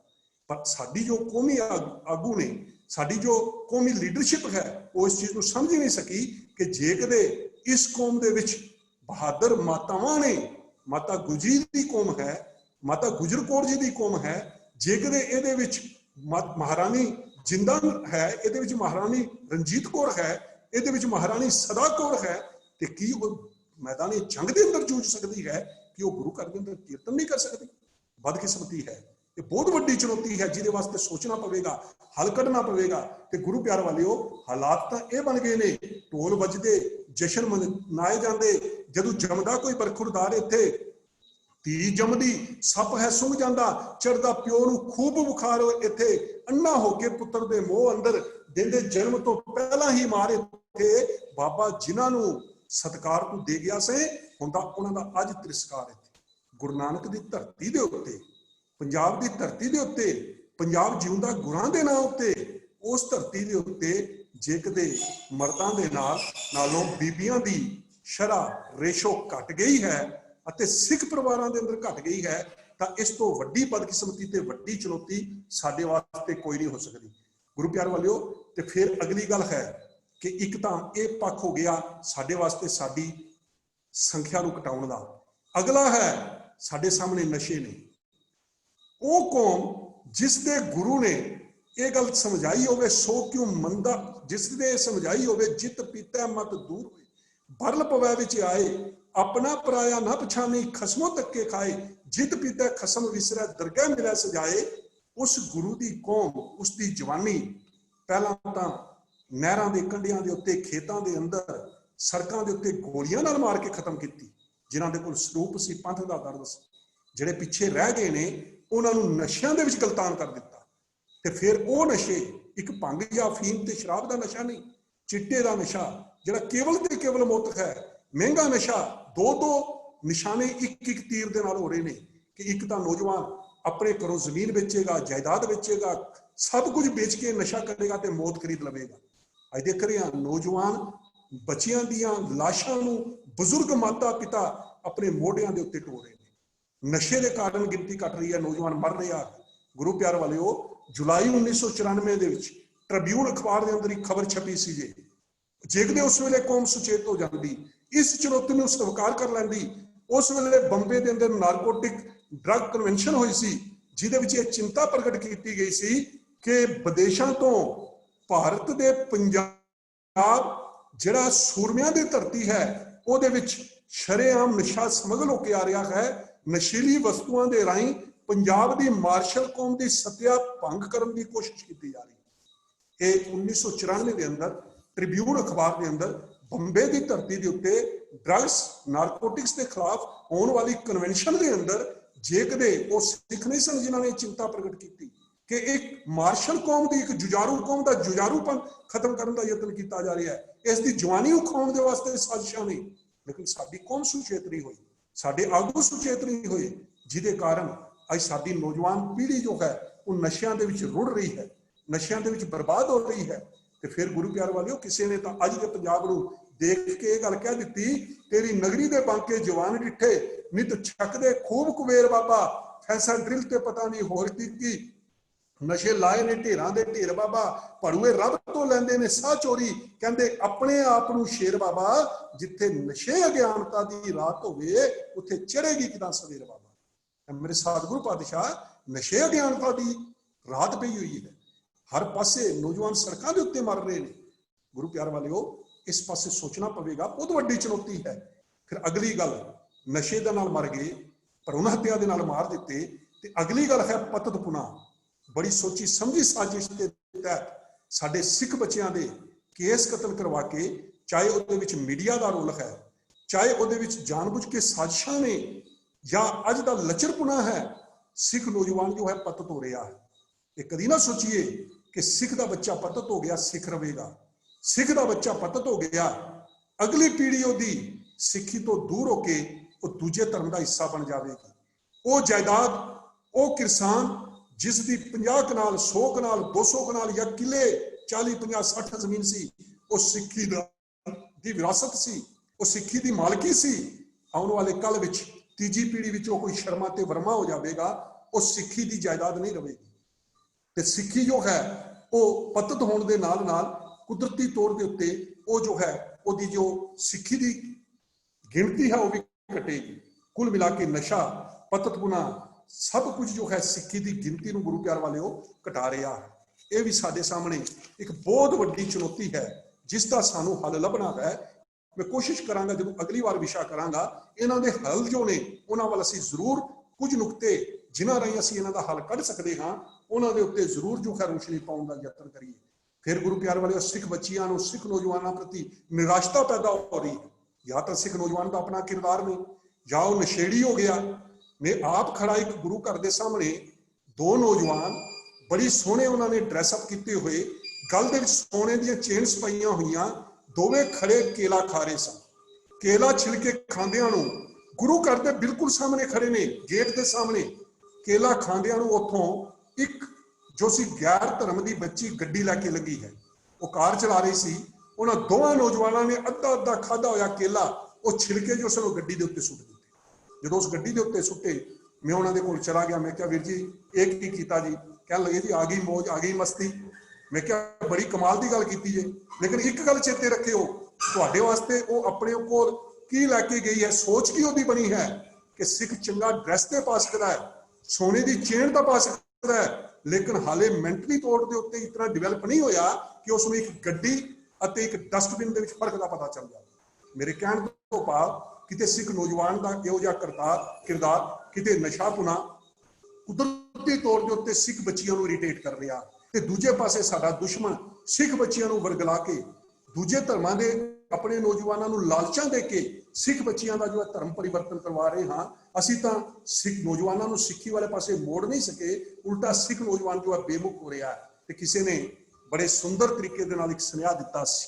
ਉਹ ਸੁਨੇਹਾ ਕੀ ਸੀ ਕਿ ਅੱਜ ਦੇ ਨੌਜਵਾਨ ਨੂੰ ਇੱਕ ਵਾਰ ਹਲੂਣਾ ਦੇਣ ਦੀ ਲੋੜ ਹੈ। ਗੁਰੂ ਪਿਆਰ ਵਾਲਿਓ, ਮੇਰੇ ਸਤਿਗੁਰਾਂ ਨੇ ਆਵਾਜ਼ ਮਾਰੀ ਸੀ ਤੇ 5 ਮੰਗੇ ਸਨ। 5 ਨੌਜਵਾਨ ਵੱਖ-ਵੱਖ ਦਿਸ਼ਾਵਾਂ ਚੋਂ ਖੜੇ ਹੋਏ ਸਨ। ਉਹਨਾਂ 5 ਨੇ ਭਾਰਤ ਵਰਸ਼ ਦੀ ਕਿਸਮਤ ਨੂੰ ਬਦਲ ਕੇ ਰੱਖ ਦਿੱਤਾ। ਗੱਲ ਵੱਖਰੀ ਜੇ ਅੱਜ ਸਾਡੇ ਕੋਲ ਇਹੋ ਜਿਹੇ ਪ੍ਰਚਾਰਕ ਜੇ, ਮੇਰੇ ਇਸ ਧਰਤੀ ਦੇ ਉੱਤੋਂ ਹੋ ਕੇ ਗਿਆ ਜੇ ਆਪਣੇ ਆਪ ਨੂੰ ਮਿਸ਼ਨਰੀ ਕੌਮ ਵਾਲਾ, ਕਹਿੰਦਾ ਗੁਰੂ ਗੋਬਿੰਦ ਸਿੰਘ ਜੀ ਨੇ, ਮੈਂ ਫਿਰ ਉਸ ਗੱਲ ਤੇ ਆ ਜਾਵਾਂ, ਸਿਧਾਂਤ ਦੇ ਉੱਤੇ ਹਮਲਾ ਹੈ। ਕਹਿੰਦਾ ਗੁਰੂ ਗੋਬਿੰਦ ਸਿੰਘ ਜੀ ਨੇ ਵਿਉਂਤਬੰਦੀ ਦੇ ਨਾਲ 5 ਨੌਜਵਾਨ ਜੋ ਸੰਤ ਸੰਗਤ ਵਿੱਚ ਬਿਠਾਏ ਸਨ ਤੇ ਉਹਨਾਂ ਨੂੰ ਦੱਸਿਆ ਸੀ, ਜਦੋਂ ਮੈਂ ਸਿਰ ਮੰਗਾਂਗਾ ਪਹਿਲੇ ਦਿਆਰਾਮ ਤੂੰ ਖੜਾ ਹੋ ਜਾਵੀਂ, ਦੂਜਾ। ਇਸ ਤੋਂ ਭਾਵ ਉਸੇ ਵੇਲੇ ਕਿਸੇ ਨੌਜਵਾਨ ਨੇ ਪੁੱਛਿਆ ਕਿ ਪ੍ਰਚਾਰਕ ਜੀ, ਇਹਦਾ ਮਤਲਬ ਇਹ ਹੈ ਗੁਰੂ ਗੋਬਿੰਦ ਸਿੰਘ ਸਾਡੇ ਨਾਲ ਧੋਖਾ ਕਰਕੇ ਗਏ। ਗੁਰੂ ਗੋਬਿੰਦ ਸਿੰਘ ਜੀ ਨੇ ਪਹਿਲਾਂ ਵਿਉਂਤਬੰਦੀ ਕੀਤੀ ਹੋਈ ਸੀ, ਇਹੋ ਜਿਹਾ ਪ੍ਰਚਾਰ ਕੀਤਾ ਜਾ ਰਿਹਾ। ਲੇਕਿਨ ਜਦੋਂ ਅਸੀਂ ਨੌਜਵਾਨਾਂ ਨੂੰ ਦੱਸਾਂਗੇ, ਨੌਜਵਾਨਾਂ ਤੇਰਾ ਤਾਂ ਕਿਰਦਾਰ ਇਹ ਸੀ, ਅੱਜ ਵੀ ਤੇਰੇ ਭਰਾ ਦੇ ਨਾਂ ਦੇ ਉੱਤੇ ਚੁੱਪਚਾਪ ਬਚਿਆ ਹਰੀਆ ਰਾਗਲੇ, ਅੱਜ ਵੀ ਕਾਬਲ ਕੰਧਾਰ ਦੇ ਅੰਦਰ ਮਾਤਾਵਾਂ ਬੱਚਿਆਂ ਨੂੰ ਡਰਾਉਂਦੀਆਂ ਨੇ, ਚੁੱਪ ਕਰ ਨਹੀਂ ਤੇ ਹਰੀ ਸਿੰਘ ਨਲਵਾ ਆ ਜਾਵੇਗਾ। ਇਹ ਕੱਲ ਜਦੋਂ ਭਾਈ ਹਰਜਿੰਦਰ ਸਿੰਘ ਜਿੰਦਾ ਗ੍ਰਿਫਤਾਰ ਹੋਏ, ਕਮਾਲ ਸੀ, ਭਾਰਤ ਵਰਸ਼ ਦੀਆਂ ਅਖਬਾਰਾਂ ਵਿੱਚ ਸੀ ਕਿ ਦਿੱਲੀ ਦੇ ਵਾਸਤੇ ਦੂਜਾ ਹਰੀ ਸਿੰਘ ਨਲਵਾ, ਹਰਜਿੰਦਰ ਸਿੰਘ ਜਿੰਦਾ ਗ੍ਰਿਫਤਾਰ ਹੋ ਗਿਆ। ਗੁਰੂ ਪਿਆਰ ਵਾਲਿਓ, ਅਸੀਂ ਕਿਰਦਾਰ ਨਹੀਂ ਦੱਸ ਸਕੇ ਆਪਣੇ ਨੌਜਵਾਨਾਂ ਨੂੰ। ਇੱਕ ਵਾਰ ਇਹਨਾਂ ਨੂੰ ਟੁੰਬ ਕੇ ਤਾਂ ਕਹਿੰਦੇ, ਕਿਹੜੀ ਗੱਲੋਂ ਰੁੱਸਿਆ ਏ ਨਲੂਏ ਦੇ ਜਾਨਸ਼ੀਨਾ, ਸਿੱਖੀ ਦੇ ਸਿਧਾਂਤਾਂ ਵੱਲੋਂ ਮੁੱਖ ਕਾਂ ਤੋਂ ਮੋਹ ਫੇਰਿਆ, सस्ती मिली नहीं, सिर दे के लई सिक्खी, तेरे वाजो पंथ अज पखंडियां ने घेरिया। गुरां दे पंजाब विच गुरां दे स्वरूप सारे, खूनी पंजे अड लेने फेर नरक धारियां। एनी लंबी नींदर ना सिखां ताईं, एनी लंबी नींदर ना शेरां ताईं चंगी हुंदी। जाग जाग खालसा त्याग ए खुमारियां। एक बार अपने नौजवान को सुचेत करिए कि नौजवान ये तेरे वास्ते चुनौती है, तेरी होंद मिटन दे उत्ते आई है। अज तेरे गुरु पंथ का सवाल है, अज तेरे गुरु का सवाल है। तो गुरु प्यार वाले नौजवान मुड़ेगा इस पासे। तो मैं बेनती कर दिया, अज नौजवान दूर क्यों है? मीडिया का असर है, नकली हीरोआं नाल जुड़िया होया है, इस गल तो बेखबर है कि इस दे नायकां दा लोहा संसार दीयां वड्डियां वड्डियां ताकतां ने मन्निया। नित दियां गुरु घर दीयां लड़ाइयां ते कलेश नूं देख के नौजवान अज दूर है। घरां दे माहौल सिੱਖੀ वाला नहीं ਤੇ ਉਸ ਨੂੰ ਦੇਖ ਕੇ ਨੌਜਵਾਨ ਦੇ ਉੱਤੇ ਕੋਈ ਅਸਰ ਨਹੀਂ। ਜੇ ਕਿਤੇ ਮਾਤਾ ਪਿਤਾ ਗੁਰਬਾਣੀ ਨਾਲ ਨਹੀਂ ਜੁੜੇ, ਮਾਤਾ ਪਿਤਾ ਦੇ ਅੰਦਰ ਸਿੱਖੀ ਸਿਦਕ ਨਹੀਂ, ਤਾਂ ਕੁਦਰਤੀ ਤੌਰ ਦੇ ਉੱਤੇ ਨੌਜਵਾਨ ਨੂੰ ਕਿਵੇਂ ਸਮਝਾਉਣਗੇ? ਉਹਨੂੰ ਕਿਵੇਂ ਕਹਿਣਗੇ ਕਿ ਤੈਨੂੰ ਗੁਰਦੁਆਰੇ ਸਾਹਿਬ ਜਾਣਾ ਹੈ, ਤੈਨੂੰ ਬਾਣੀ ਪੜ੍ਹਨੀ ਹੈ? ਬੇਰੋਜ਼ਗਾਰੀ ਤੇ ਆਰਥਿਕ ਤੰਗੀ ਹੈ, ਉਹ ਇੱਕ ਵੱਡਾ ਕਾਰਨ ਹੈ, ਕਿਉਂਕਿ ਸੰਸਾਰੀ ਰੁਝੇਵਿਆਂ ਵਿੱਚ ਉਲਝਿਆ ਹੋਇਆ ਨੌਜਵਾਨ ਸੋਚਦਾ ਹੈ ਮੇਰੇ ਕੋਲ ਸਮਾਂ ਹੀ ਨਹੀਂ, मैं किहड़े वेले गुरबानी पढ़ा, मैं किहड़े वेले गुरु घर वाले पासे जावां। ते पंथक तौर दे उत्ते असीं इन्हां दे वास्ते कोई सोच नहीं सके। पुरानी लीडरशिप नवे नौजवानों नूं थां नहीं दिंदी। कदे सोच लईए कि जे किते किते कोई दरख्त, कोई पेड़ पौधा जिद करके बह जावे कि मैं नवे पत्ते आउण ही नहीं देने, पंजाब पुराने कवे में चढ़ना ही नहीं, कदी हो सकदा है। लेकिन पुरानी लीडरशिप चिता तक चढ़न तक किसी नौजवान नूं मौका नहीं देवेगी, जिहदे कारण ते फिर उन्हां पुराणियां दी आपसी लड़ाई, आपसी रंजिश, जिहड़ा एक दिन एक वास्ते पंथ रतन हुंदा है, दूजे दिन पंथ दा गरार हुंदा है, जिहदे एक दिन कोई सोहले गाई जा रहा हुंदा है, दूजे दिन उसे दे विरुद्ध खड़ा हो जांदा, पार्टियां बना लैंदा है। ते फिर ये नौजवान देख रहे भाई, कल जिन्हों पंथ रतन कह रहे सन, अज पंथ गदार कह रहा है, कल वो इसनूं कह रहा सी मेरी संजीवा है, पंथ दर्दी है, अज वो उसनूं कह रहा मेरी पिट्ठी छुरा मार गया। ये तां एक दूजे दे पिट्ठी छुरा ही मारन वाले, ये तो एक दूजे नाल धो करने वाले ने, ये तो पंथ नाल गदारी करने वाले ने। ते जिस कौम के आगू ते लीडर हो जाने, उस कौम तो असीं लैना की? नौजवान बेमुख हो रहा है। ते गुरु प्यार वाले पंथ विरोधी शक्तियां उस उत्ते अपना प्रभाव पा के आउंदियां हन ते नौजवानों को प्रेरित कर रही हैं। अज असीं देख रहे हैं कि कोई समा सी कि सिखां दे सामने वड्डे वड्डे धर्मां दे लोकी सिर झुकाउंदे सन। मैं अगले विषय दे विच इस चीज़ नूं लवांगा कि सिख दा किरदार किन्ना उच्चा सी, किवें पोप वड्डे क्रिश्चियनां दे जिन्हां दी 7 अरब आबादी है, कुर्सियां छोड़ के खड़े हो जाते सन सिख नूं देख के। अज बदकिस्मती है, साडे गुरु की नगरी के अंदर दस्तारबंदी सिख नूं क्रिश्चियन, पोप जो है वो क्रिश्चियन बना रहा है, सिख ढह रहा है। कारण लभना पवेगा। ते कारण यह है कि आर्थिक पक्षों मजबूरी होगी, किते होर कोई मजबूरी होगी। इस तरह गुरु प्यार वाले सरकारी तशद्दद जो है उसने भी सिख स्वरूप को घटाया, सिख नौजवान पतत हो गया। ते फिर जड़ा सिखी स्वरूप सी उसने देखा, जिसने मेरा तशद्दद किया, जिसने मैनू जेलों च डकिया, जिसने मैनू टार्चर किया, जिसने मेरा भरा मारिया, जिसने मेरा गुआंढी मारिया, उसनूं तां मेरी लीडरशिप ने, उसनूं तां मेरे पंथ प्रस्तां ने, उसनूं तां मेरे पंथ के जो हीरे सन अखाउण वाले अपने आप को, जिन्होंने पंथ रतन दिता गया, उन्होंने तां उसनूं कमाल कर दी, उसनूं तां उन्होंने खूब तरक्कियां दित्तियां, उन्होंने वड्डियां वड्डियां कुर्सियां दित्तियां, उन्होंने तां गल नाल ला के फिरदे ने। ते नौजवान जो सी वो कुदरती तौर के उत्ते सिक्खी वाले पासियों बेरुख हो गया। मैं अंत दे विच अज दे विषय क्योंकि समा हो गया, इस तो बाद मीटिंग भी है, एक गल कहांगा कि गुरु प्यारो एक गल दे नाल पीए दुनिया सारे तो एक कम भारा पहला है, सिक्खी नूं जीवित रखना है, सानू सिरजनहारा पहला है, चरखे ते तकले फेर सही, खंडा तो धारा पहला है, सानू होर गल्लां सब पिछों ने ते पंथ प्यारा पहला। कुछ सिख बने हुए सिक्खी दी पे फिरदे ने जड़ गल नूं, गैरां दे सुपने लै लै के जागे हुए भाग सवालन नूं। असीं उन्हां भेखी सिखां तो कर लिया किनारा पहला है, सानू होर गल्लां सब पिछों ने ते पंथ प्यारा पहला है। जिहड़ा सानू लव कुश दी औलाद दसे, जिहड़ा सिक्खी सिद्धांतां दे उत्ते हमले करे, जिहड़ा साडे परंपरावां दे उत्ते हमला करे, उन्हां भेखी सिखां तो सानू एकदम लकीर खिंचनी पवेगी। मैं गुरु प्यार वाले बेनती करांगा, विषय का कुछ को हिस्सा, कुछ को चुनौतियां रह गई ने, उन्हां दे नाल हाल जो ने अगली बार जरूर कोशिश करके पूरी करने का यत्न करांगा। जो वीर जी हुक्म करनगे, बोलदे जरूर वाल घट लफे निकले होंगे। समझ नहीं आ रही कि मैं विषय को कितना हिक टच कर सकिया, क्योंकि बेड़ी मई धार दे विच दिसदी है, तूफान जो है वो छल तूफाना के होर आ रहे हैं, लेकिन मंझ तार की बेड़ी का फिक्र नहीं सी। फिक्र इस गल है कि मलाह ही बिके हुए ने, मलाह ही सुते पे ने, जे मां पुत्ता विस दे तिस कौन प्यारा, जे घर भन्नै पहरू कौन रखा रखन हारा, बेड़ी डोबे पातनी कौन पार उतारा, आगू लै उजड़ पवै किस करे पुकारा। भाई गुरदास जी कहते ने मां पुत्र नूं उजाड़ देवे, कहते ने जे किते घर ओहदा रखवाला ही घर दी चोरी करे, जे किते कश्ती नूं मलाह जो है कश्ती चलाउण वाला ही डोबण के उत्ते आ जावे, जे किते आगू ही लैके उजड़ वाले पासे चले तां बचांगे किवें। गुरु प्यार वालियो इन्नियां को बेनतियां प्रवान करनियां, ओही वध घट लिखी मां करनी जी। वाहिगुरू जी का खालसा वाहिगुरू जी की